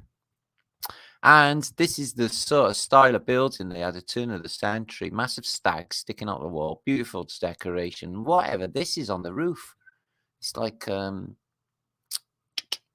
guessing like a garden. Looks like a garden. You could just have a cup of tea over the city. So Quebec's an interesting city, isn't it? It's one of those cities you can actually, in the winter, never go up, outside to go to work because it's all like underground there, isn't it? Underground malls. Clint. He's a weird, I don't know, I think he's got a pervy thing going on, but he's a strange author, and they're the ever ready, remembering what's coming for you. See, fuck them up, all of them. The Grim Reaper, all his gang, yeah, and all of them. So pussies. I've said all of this last night. Anyway, I'm not having any of it. This narrative they give us to reshape consciousness for them weird shit. I'm not doing it. It's just nuts. All of it. They're all nuts. Fuck them. I'm not doing it. Just get on with my life without all the weird nutty shit, if that's okay. So these are an Olympic shooting team in America. So I wouldn't mess with them. Ladies in the, what looks like the early 30s, late 20s maybe. So American ladies with guns. In Italy, in the 1950s, used to get fined for wearing a bikini. But it didn't stop this young lady, thank God. But look at him, he's smiling. Look, you smug bastard. Sorry, signorita, amor, but no. She don't give two fucks because her dad's got $1 million on a speedboat anyway. He's going to pay the fine for her. She's a big girl. This was the biggest boat plane in the world in the past, called the Brain Fart. I can't remember, but it has a beautiful like hotel thing inside going on. Little anchor, like a ship. Basically, it is a ship, but it's an airplane as well. Oh, the Dorio. I can't remember. It begins with D. It'll come to me later. So it was the biggest boat plane in the world for a while. Oh, I want to know. Right. This is a milkman in the East End of London. Right. What's he so cocky about? How many people died in this street the night before? And he's like, yeah, well, fucking Britain, innit? You got to get the milk out, mate. Got to get the milk out. Whistle all way. What? What, mate? Who are you delivering the fucking milk to? Huh? And why are you so smug? Don't fucking smile. That's stiff upper lip shit. There's something going on with it all. Yeah? This is death and destruction. I'm not saying, like, be sucked off or anything. Just stay home. Nah. British stiff upper lip. Tenko spirit, guys. I love it. Well done, mate. So here's a couple of Freemasons together. Ronald Reagan with his best buddy, Gorbachev, Gorby baby. Okay? And they're talking about all bullshit. So what I'm going to do is the next meeting at the UN, Gorby dear, is I'm going to mention aliens, and then I'm going to say, that'll bring us all together as friends if we had an alien threat. What do you think, Gorby? Yeah, Ronnie, that's a really good idea. God, you're so fucking dense. But obviously, Gorby hasn't got an American accent. Unless he is, he could be part of CIA. But yeah, they're all in the same gang together. This is during the Cold War, actually, when nuclear war was impending and when two tribes go to war. We've all seen the video, haven't we? Frankie Goes to Hollywood. Yeah. It's not like real life. In real life, they're like fucking on the ranch. Getting friendly on the range. See them over there? Aye. Well, they're coming fucking down in 20 years. I'm fucking having them. I'm going to put them on the cover of a Super Tramp album. Yeah. President, why are you talking like that for? Because I'm fucking from the north, innit? Yeah, we're going to knock them down. And then we're going to blow up the Pentagon. So, yeah, there's basically one of 322. Okay, one of Yale. Bush. Code name. Gog. And his son is Magog. Just like in the prophecy. Because I've got to fulfill a prophecy. What? You mean them two towers, Mr. Bush? Because he's stupid as fucking a bag full of batshit. And he's like got the Masonic hand in ready. Because he's in Mensa. Okay, he's got more brain cells in his weird big birthmark, or it looks like bird shit on his forehead, than both Bush and Ronnie put together. So he's thinking, fuck me, they're dense. So yeah, they're letting you know there. He's like, look, I'm balancing a bird on my finger. I'm so magical. Because he's just undercover. He's also a Russian. He's double agent, obviously. And he's from the north of England. How do you hide shit in World War II? Well, what you do, guys, yeah, you should bury your house like it's all like not there at all, like it's been mud flooded, and you cover the rest in shit like this. Trees and all of the trees, not the houses though, and the trees and all of the stuff. And then if an enemy fighter goes above, they're going to think, fuck me, them nutters never covered the houses, just all the trees. It's a nice little shot of World War I. The British occupation of Germany, 1919. And here they are in Cologne, saying hello with a Mark V British tank. Saying, hello, we're just coming to visit before. Oh, no, they're British. Aye, we're just coming to occupy you for a couple of years, okay? Things will go down well. Got the Treaty of Versailles coming out. I'm sure that'll go down well for you. You better save your money, boys, is what they said. These buildings in New York, this is in 1947, and, you know, got a nice little bit of antiquitech going on blowhole there. But why did they take all the capitals down? There's one there, and they weigh like literally like maybe, I don't know, a quarter of a ton or something, and they just removing them from these buildings. I wonder if there's more to it than that, why they replaced or took away loads of capitals. I don't know. So here's early Victorian photography, okay? The effects of alcohol, first time ever in photography, apparently. So he's not too bad there, okay? But he's probably 2 sheets to the wind. Then he's like, Saturday Night Fever, only in Victorian style. And then he's in a coma then. Yeah, I know. We'll collect his tears later for our collection. So here's a 1950s car. Okay. Mangle you proper in a car crash, a 1950s car, because all of this comes out and it's rock hard. And I don't think she'd have any problems with her chest, though. Like, you know, I don't think a rib cage would know anything about it. So that's nice. Look at New York in the past. She's like, oh, he's taking a photograph of me. Yeah, you've seen cameras before. And look how many clothes they got on. I'm telling you what, for the Victorian lady or the Edwardian lady, they must be like up at like 6 o'clock in the morning, getting their shit together. Because they got all of these petticoats and stuff underneath. And she's got a corset on, and then all of that lovely, fantastic clothes, which is made in God knows where, of all of this fantastic material. And then you got to choose a bonnet to go with it before you even leave the house. And then you got to starch the old man's shirt, get some food together, go and do a bit of shopping, and a zillion and one different things in a day. How did they do it? These days, it's just they just pulls a pair of trackies on, if they even get dressed at all. A lot of British women go down the shops in their gym jams in this day and age. So, what was in the pictures at the end of World War II then? Let's have a look. Danny Kaye, Wonder Man. Oh, I like a bit of Danny Kaye. And that's in your story. This is in Times Square, obviously. And the war's just finished. Everyone's getting together for a right big knees up Mother Brown. Only, it won't be knees up Mother Brown, it'll be the American version. So, Danny Kaye was around World War II films then. Wow, yeah, of course he was. So, yeah, they shrunk the Statue of Liberty and they brought it over and put it in the Times Square. Probably not, but they did have one there. A little one. See these? They're everywhere and you can have them. Look at this. This is this Tartarian house, right? And it's like that now. They're all over. There are so many of these Tartarian buildings over Britain and in Europe that just left to rack and ruin. I've seen 2 in local city that are like that big with nothing going on with them, guys. Nothing going on. 2 in Penarth, that big. And they're just the same, actually. So they must have been like that in their heyday. I think we should just like basically come squat them. Squat them. So if you were around in the, I noticed the finery of the 18th century is amazing. The furniture, the clocks, the curtains, all of it, the woodwork.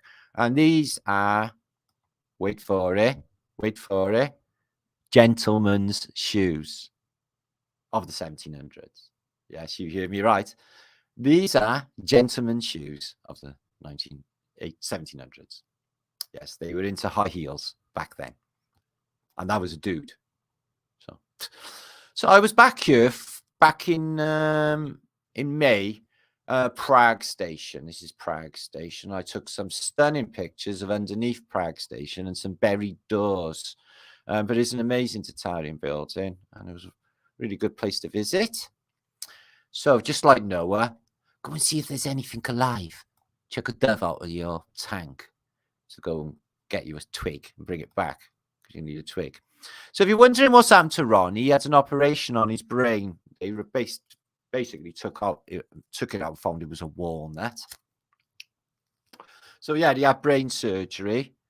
Yeah, I don't know what she's up to there. Stupid knickers, fucking Nancy, Jesus. He should have stuck with Jane. What was her name? The one he was with first, Ronnie, when he was Mr. Fantastic. And this is in New York. So, madam, I'm going to do you on indecency laws. He's probably Irish. He's a New York copper.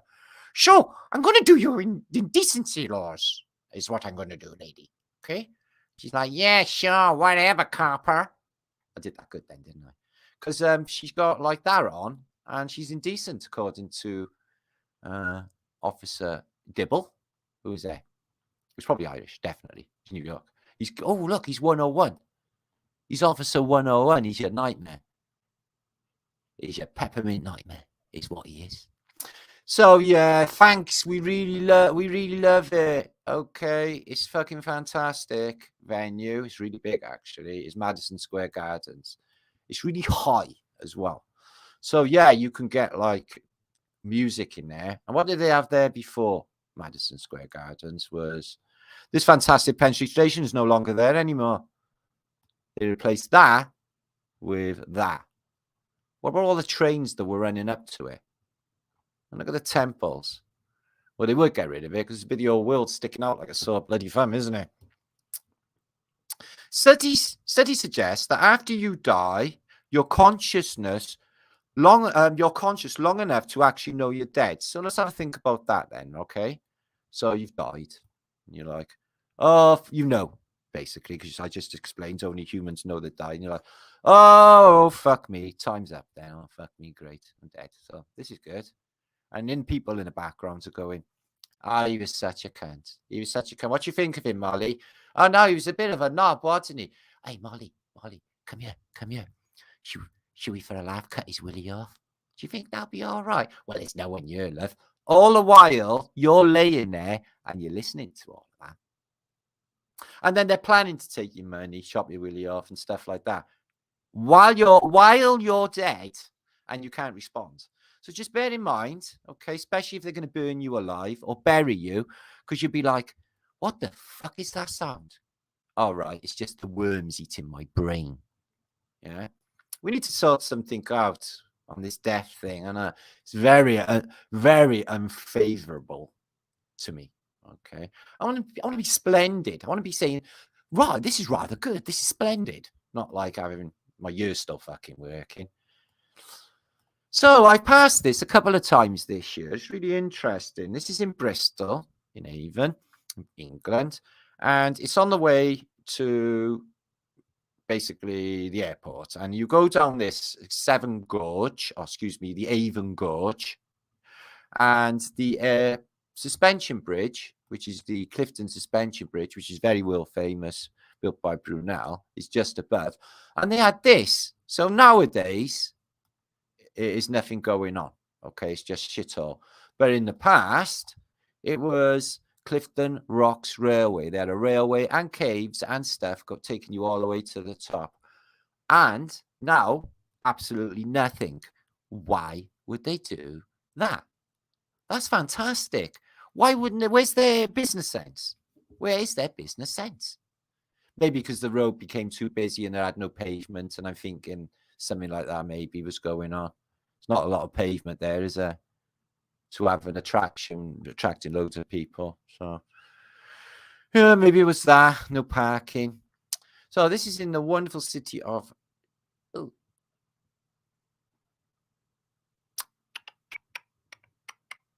I did know. I think it's Chester. And there it is. And I've loved this photo for the longest time. I always wonder what she's thinking about. She's watching someone up there, she is. Having a nosy neighbour. But there's not much happening, so what are you going to do? And there it is now. It's not changed that much. Except that railings is gone by there. God, that balcony is exactly the same from that ancient time. From that time. The bricks have been replaced in that window, as is the window. And there's 1, 2, 3 courses there. So one of them above there. The courses are there. So up to there has been replaced. Okay. Yeah. Wow. And that stone was missing now. It was missing then. And there. And there. Wow. That's brilliant, that is. Hasn't changed that much at all, really. Except that shop's no longer there. In fact, the whole building is no longer there. Just noticed. This must have been the floor to a house, to a shop. She was standing just by there. God, I love that.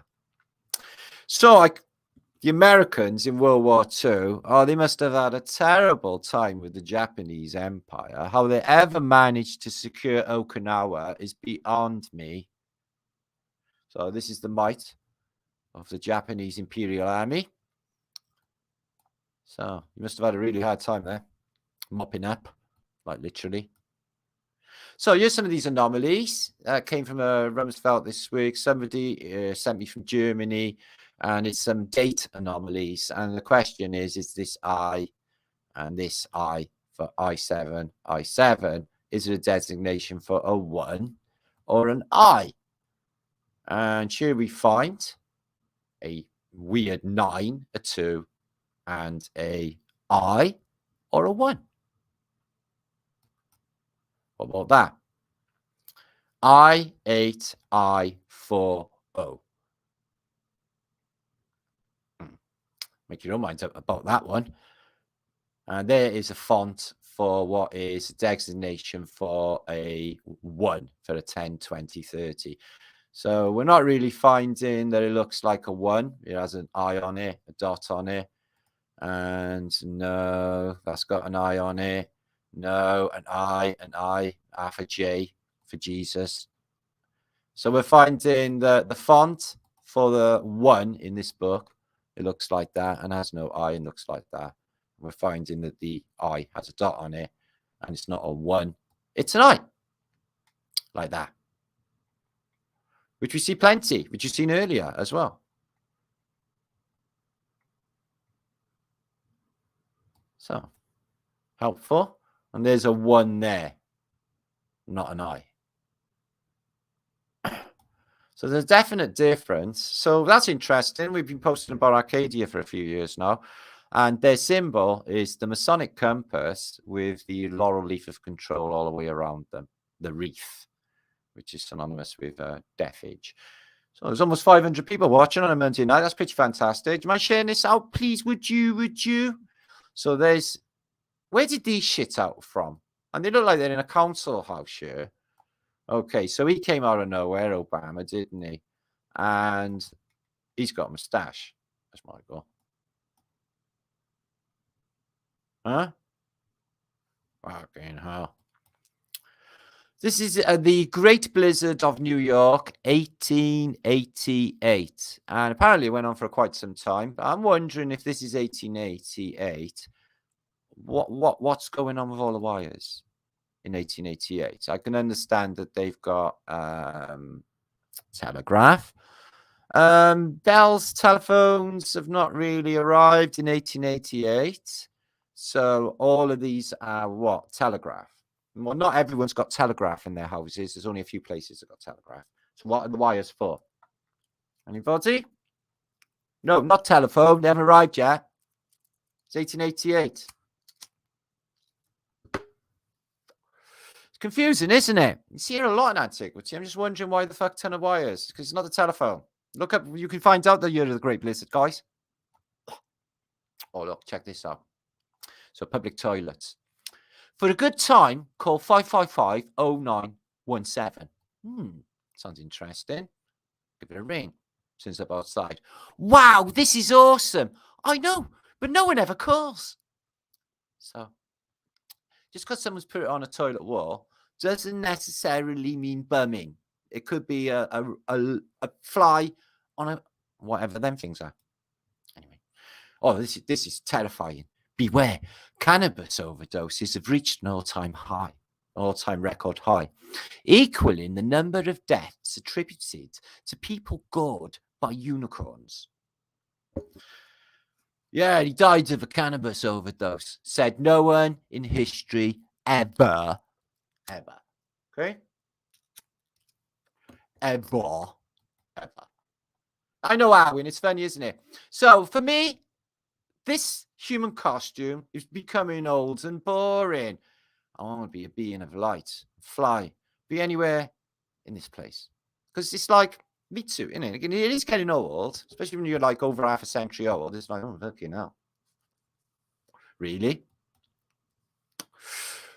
When you find out you are deeply immersed in a simulation and you prefer to avoid a schizophrenia diagnosis by muggles who don't know you're an immortal interdimensional entity, how to pretend to be normal. Indeed, indeed. Guess when the moon was discovered? 1609. Guess why? Because it wasn't there before. Apparently, right, Galileo's first observations of the moon were in 1609. Yeah, nobody knew the moon was there before that time. Just let us slide a minute. Yeah, he discovered the moon because no one ever seen it before and no one ever documented it or mentioned it. So thanks, Galileo, because no one in the whole of humanity before that point in 1609 knew what that thing was. In fact, no one even noticed it except you, apparently. So apparently the moon was discovered then, which is really interesting. So just a bit of a Renaissance art, actually, pre-Raphaelite, of a knightess, and with a nice bit of chrome armor on, reflecting. What's it reflecting? Is that nuddy women? Yes, it's reflecting nuddy women. I didn't notice that just now. That's an extra bonus. Wow. Except for my false start tonight. Fucking brilliant. This is Seattle in the 1850s, and there's not much going on. But give it a few years, all of this will disappear in a fire. I notice there's a lot of red brick going on in the middle, but it hasn't expanded to the lengths that it has in the modern day. This island has got all shit on it as well. So that's Seattle. And what I'm asking is, how come it's an aerial view? Must have been done in a balloon, because I can't imagine anyone pulling that off. And topography from their mind's eye. That is some super fantastic feat right there. Plus there's perspective going on with this picture. You can see the mountains completely flat. As far as the eye can see, do you see any curve going on? No, I know. So I'm thinking this is from a balloon. And what mountains are they if that's Seattle? They're a long way off. Just having a lay down. Okay, I don't know what this pipe is, water. So absolutely no reason why I should show this picture whatsoever, except for it's a really pleasant picture. And it's chuggage. So yeah, this is made of gold, and like sort of from apparently Rome, so it's Phoenician. And I notice this looks like it's sort of snake, so it looks a little bit like it's Indian influence. But this is gold. I'm wondering how they managed to found it. You know, how do they get such intricate detail? How are they building the molds? How are they getting all of this down? Even the leaf, you know, the feathers, all of it. Look how intricate it is. 2,000-year-old, and they're supposed to be minting stuff like that. I don't know what's going on. It's crazy. And this is again, this is a Phoenician. This is a Phoenician, and this is Oriental, and this is again the same scenario in India as the Phoenicians of the rest of the world. It's the same story. I can see it, and I can see it in Mesoamerica. I can see it everywhere, actually. Some are not affected, like them Domanians that we witnessed earlier.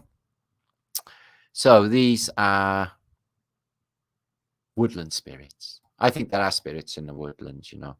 So use Mercury / Hermes. We see him all of the time in our vlogs, and he's got the old Trojan hat on, load of feathers, F-ether. They interact with the ether, which is why they're called F-ethers. Got the Phoenician nose going on. It looks like a photograph. So is Hermes a chick or a dude? I don't know. Maybe he's just his balls hasn't dropped yet and he hasn't got any fluff on his face. I don't know what's going on. It's really strange. So this is obviously a skull. And this is a painting, not a photograph, of a cup of tea in the shape of a skull. And again, Indian art, Phoenician. I'm wondering about these belts they wore. Look at that belt. It looks like maybe like a punk belt of the 80s. Look what she's carrying. So she lost her head. I don't know why. Maybe it was a dog head. Who knows? Oh, I don't know. The guts full of this place. Think I was wrong. Go on then, love. Fucking done my head in anyway. That's all you do is moan. So this is a pre-Raphaelite of the Lady of the Lake out of Arthurian legend. Okay, and it's again right the way through the Arthurian legends. It's Phoenicians and it's water. If you look at the new Fellowship of the Rings series, if you watched any of them going on, again, seashells, Phoenicians, the armor, everything exactly the same. So this is a bat cave. It's actually hidden in a skip. This is a symbol for a German town of whatever that is, Merkelberg, which I don't really know. And their symbol in the past was what looks like maybe a demon dog with a big red tongue, or a demon, or the devil, or a werewolf. Because there's a lot of werewolf activity in the German countries. And in Britain as well. We've all seen American Werewolf in London with Jenny Agutter, haven't we? Stay off the moors, stay on the path. Rick Mail said that. Because he started in that. He was in the pub at the beginning. You probably don't know that. God, you're doing a lot on Flat Earth British. So, beautiful golden locks of Andromeda. So they're beautiful, these pictures, aren't they? So, we try to identify these on Diana, these little things. I don't know what they are. She's got the old castle on her head, but we think that these are a roe, as in fish eggs, like salmon eggs, actually. And it's a definite sort of water thing going on there. Why'd she look like that? Whew. She's got the Phoenician wreath thing going on around here. And a halo as well. So she's like illuminated. So some of this art, I've been thinking about these clothes, you know, guys, about how they're producing them to such levels. You know, this is like fully embroidered. Do you have any idea how long it takes to embroider stuff, guys? And it's a fully embroidered dress and the jewels that they have. Where are they buying this stuff? It just gets me, you know, that this is like hundreds of years ago, and you never see anything of this quality and a club of this day and age, ever. They're all buying Versace handbags and thinking they're all fucking chocolate when it's all dog shit compared to hundreds of years ago.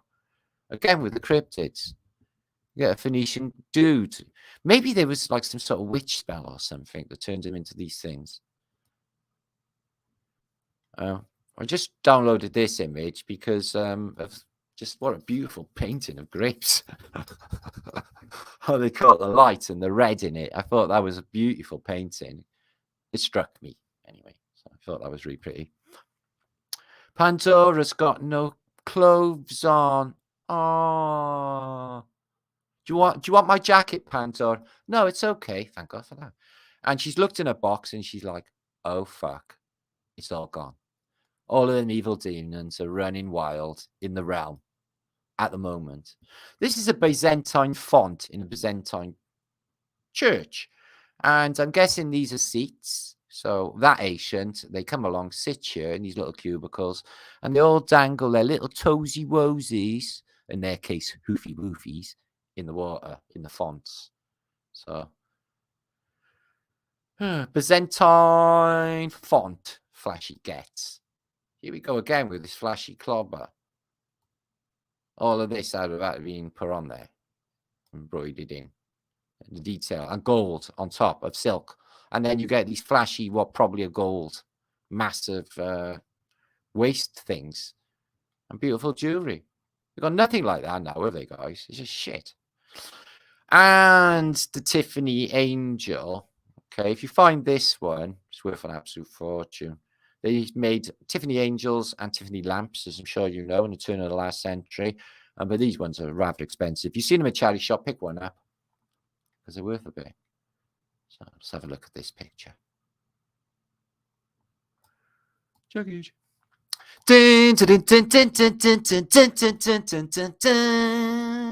So after reset, okay, they come through on their, their ponies and their bits of shit that are left and a bit of grub they picked up, and they wonder who the hell lived in this place before us.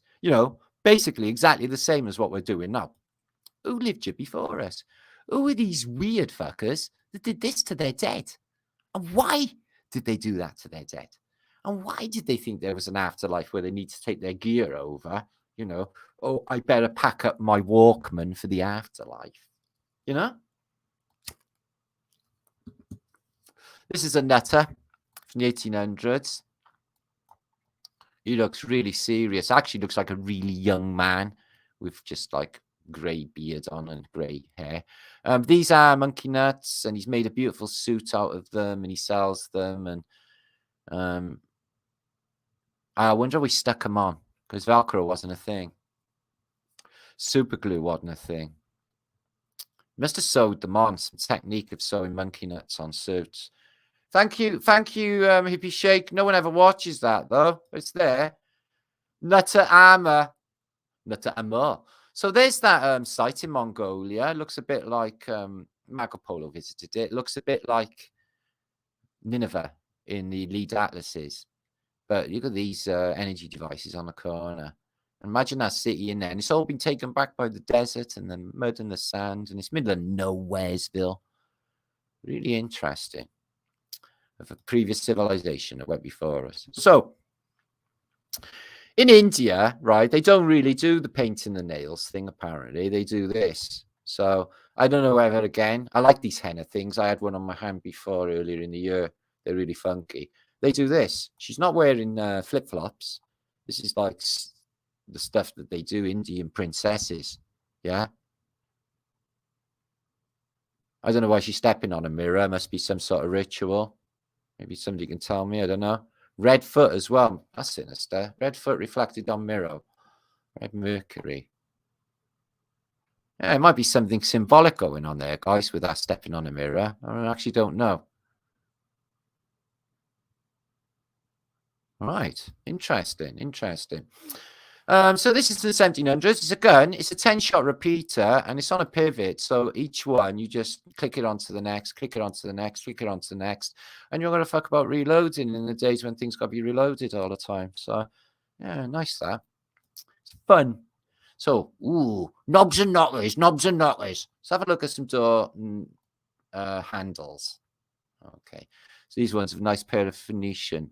Ooh, lovely pair of handles then. Phoenician mermaids. We got a lion. That's all right. And we got a peacock. Got a couple of fairies there. I'm guessing that might be out in John's house. A couple of fishes. And a Cherubanuski. And where else we got? Ooh. Tangy, yangy. and a dragon. Sorry, I got to do sound effects like a child, and a horse. Yeah, like that. Okay. Did all the sound effects. So I don't know what happened. The Shah of Iran must have sucked, because in the 1960s, this was an Iranian woman.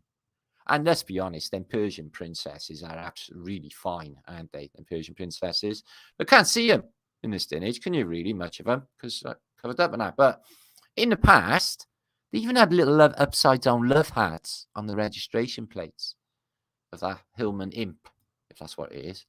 So look, football celebration. We won, yay. And moon landing celebration. We never went. MK Ultra mind control program is wearing off. We're starting to remember. Like, because he says, Michael Collins, he said, I don't remember seeing any stars. He kicks him under the table saying, you stupid fucker. And he's like, no, I don't remember seeing them. He's like, no, because none of us did anything, did we? Still had some of the biggest ticker tape parades in history, though. Right. Have we, or they, to be more specific, okay?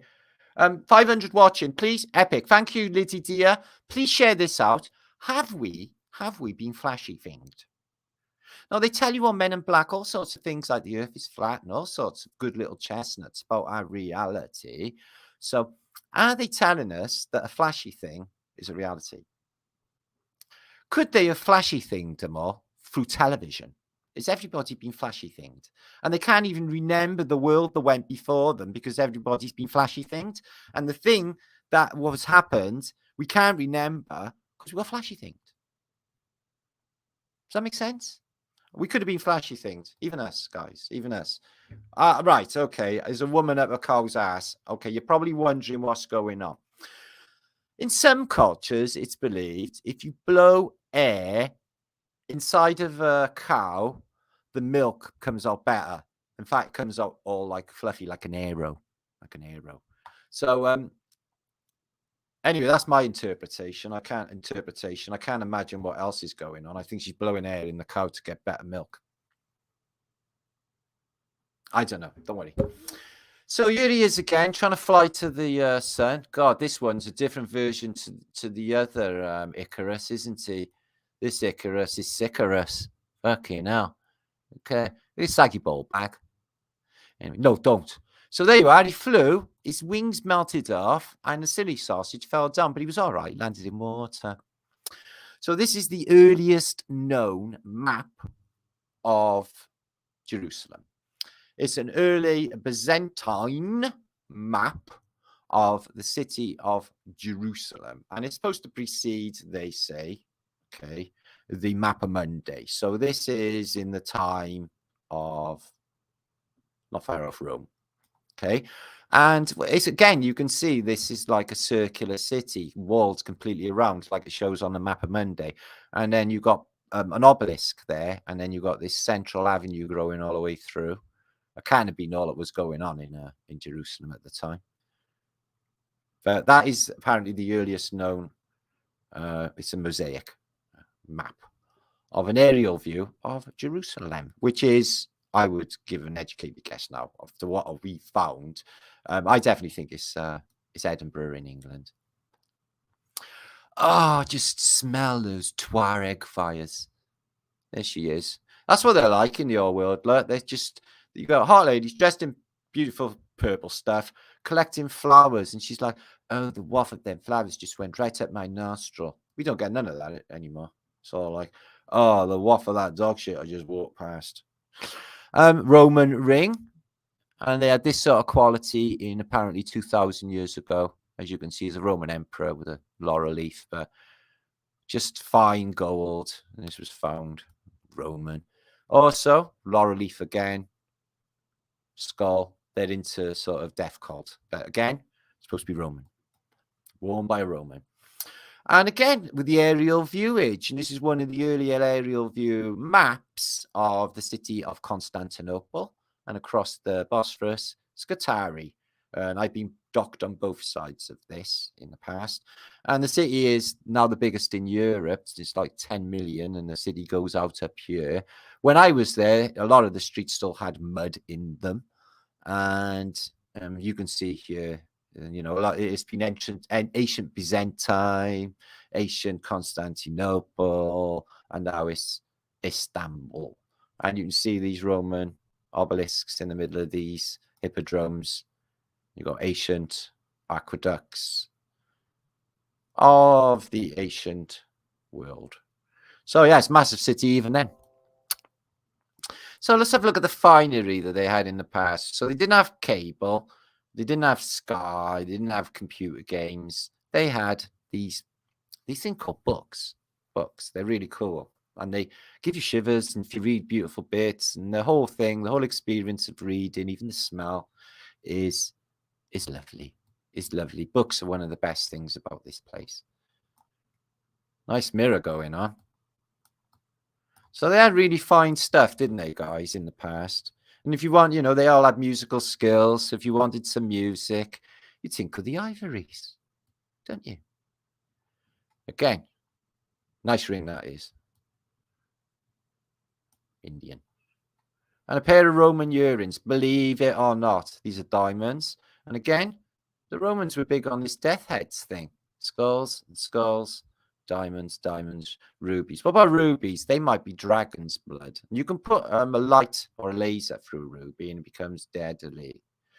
So what we got here in this cute, lovely old photograph is Jack's Saloon on Central Avenue.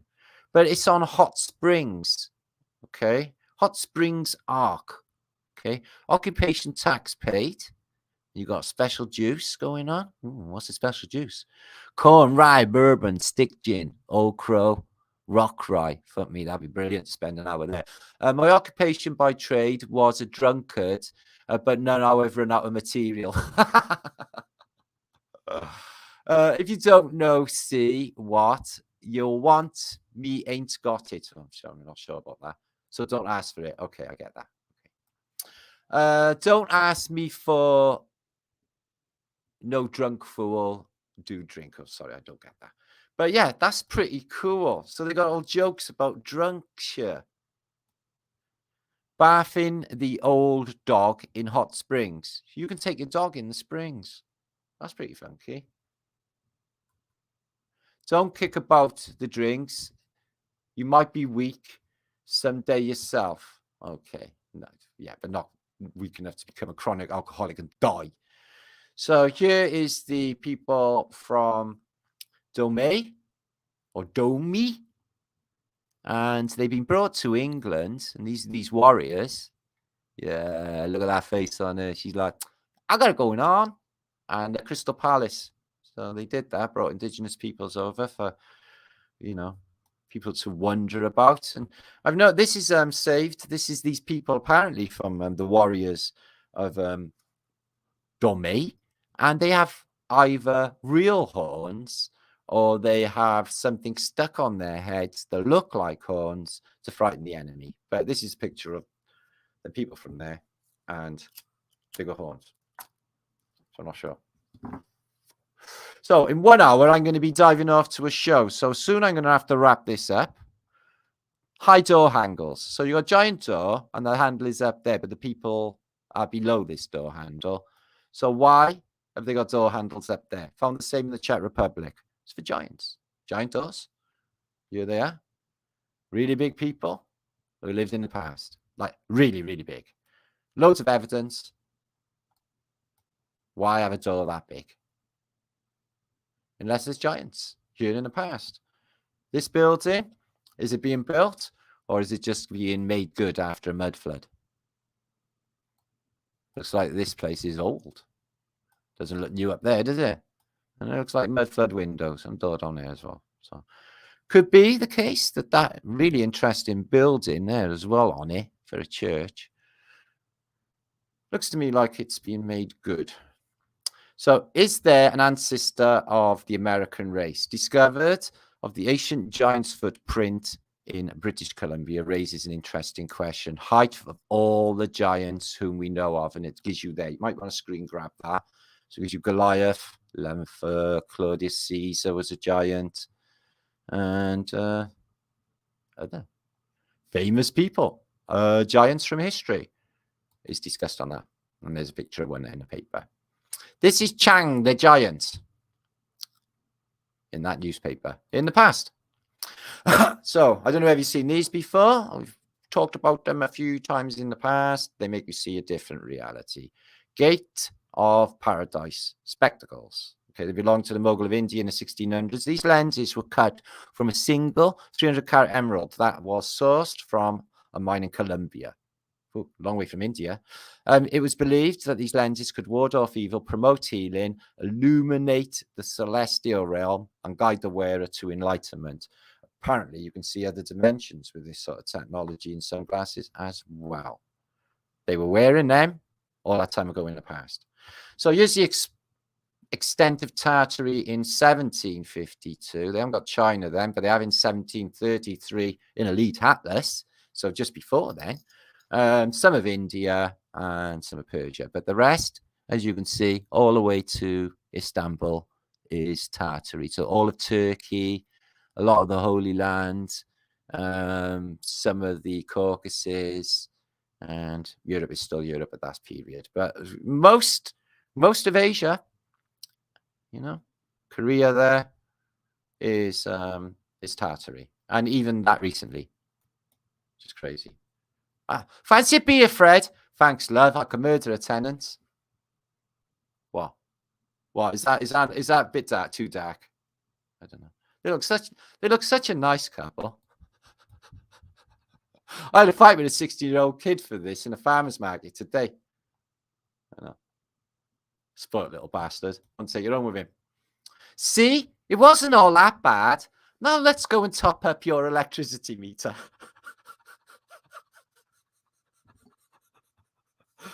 Okay, that's wrong. Okay. Poor man. It's like I gotta prostitute myself just to get fucking laundry. The things you gotta do. Anyway, so they're there again. They look all right. And there's their crazy city, their central pyramid, all of these walls. Just really interesting place. And there's the king. Okay, Dahomey, 1800s.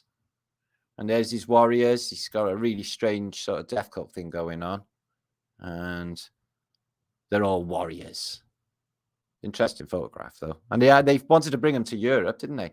So I'm not going to be able to share the next thing. So I got enough to share for the next vlog in like really soon. Really soon. So 521 of you. I do apologize for the glitching on my screen. I can't do anything about that. I'm going to need to go very soon because in about an hour's time, I don't know whether you've linked that up, have you? Hippie shake. I don't seem to be glitching now. Fucking irony. So let's have a look at you all. I'll give you all a quick shout because I'm going to have to go in an hour and I need to make a cup of coffee and get ready. Greg's list, Lizzie. Tree stumps. Right, let me zip through and give you all a few shouts. So no worries, Martin. We'll tune in later. Yeah, thank you, Sabrina. Thank you, Bob, as well. I eat Kleenex for breakfast and use Weetabix to wipe away my tears. Right. Well, I was going to talk about it. I talked about it a little bit on my last show, but I didn't know whether it was, it was bad. Is if you like to collect, intents or essence of sorrow. So if you use this bottle and you could collect, tramp's tears into the bottle, fill that up. Imagine how much that would be worth to elites. A bottle full of sorrow. I bet it'd be a good buzz if we could try it out. Thanks, Dallas, for the book. I've been going through it. It's really good. It's just I got so many books on the go at the moment for some weird reason. Everyone's sending me really cool books. It could have been better. It started off really sort of fucked up, but whatever. It's meant to be. And I'm the master of disaster, so whatever. And plus, whatever. It doesn't even matter, does it? It's only YouTube.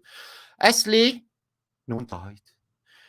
4 Jacks, Brent, Hippie Shake DR, and C. Lee, and a home for plagued rats. Hi, Peter. T again, lovely. Missy, Sabrina, Dallas, Skull Asylum. Cool shares today. Thanks, mate. I got loads more, actually. I just never had time. Just going to have to whiz through. JR, Dave Knuckles. So yeah, really interested in that culture. I like to look into Africa, a bit like what went on with the Congo, glittering civilization turned to sludge. But you know what they tell us about their culture, it's a bit fucked up. Thanks, Billy, Dallas, brother. All right, Lady J, good to see you. Benjamin Meyer, good to see you. Dave, my brother. Pamela, Christina, good to see you. Lady Enrique, good to see you, my mate. Crafty Kim, hiya. Welsh Dragon Metals, ew. What? What, Lawrence? That's my son, Lawrence Leaker. Right there. See him? I know. Sabrina. Okay, good to see you. Thank you for being. Those are beautiful. We do beautiful. We do beautiful. We like beautiful stuff. JG. So Adam, Helmut, and I am Longfrog. Oh, I haven't seen you for ages. Oh, white blurry vision. I'm still glitching. All right then. I'm gonna fuck off. Thank you, Arwin. So in the descriptions blocks below, and I'm going to link this up right now in the chat there. Get over here. Go and say hiya. In about an hour's time, I'm going to be getting my computer together now because it's been a bit weird. I'm going to switch it all off and on again. And then I'm going to get ready for Jen's show. So it's there in the descriptions. Okay. More like gay paradise. Arwin, what are you like? What we're going to do here, huh? Tombs and Temples. Martin, are you doing another live show next? Yes, it's just linked up Tombs and Temples. There it is again. Over on Ripple Effect in about an hour, which gives us enough time to go and get some doings and get our shit together. Thank you, India, lovely. Thank you, Gareth. Thank you, Karen. And thank you, Joe Gifford, lovely. What's happening to this channel? We're having a party on Thursday. I'll link it up. Don't worry. It's for moderators. We're all going to have a good old giggle. It'd be lovely. Have some fun. Okay, Benjamin, stay great. You stay epic, Benjamin. You'll stay fantastic. Okay. Double flat thumbs to infinity thrice. Stay fantastic. You're really good at it, guys. You're all superhumans. You're brilliant. Okay, you like literally rock, all of you. Chan Yang, good to see you. Tyler, exactly that. In it, exactly that. And 4Jacks. Tartaria and FEBs. So, okay, I got to go. Get over there. We're going to talk about Antiquitech and all that. I got an hour now to make a cup of coffee and sort my computer. So, flat thumbs to infinity thrice. Much love to you all. You're all fantastic. I can't wait to see you later over Jen's. So, get over there. We're going to have a big party. Shocker of how many people are coming. Okay, make sure to share this out and subscribe to all Flat Earth British channels and my son as well, Boss Dragon Metals. Okay, and Jen and everybody else who I linked. Okay, peace and love.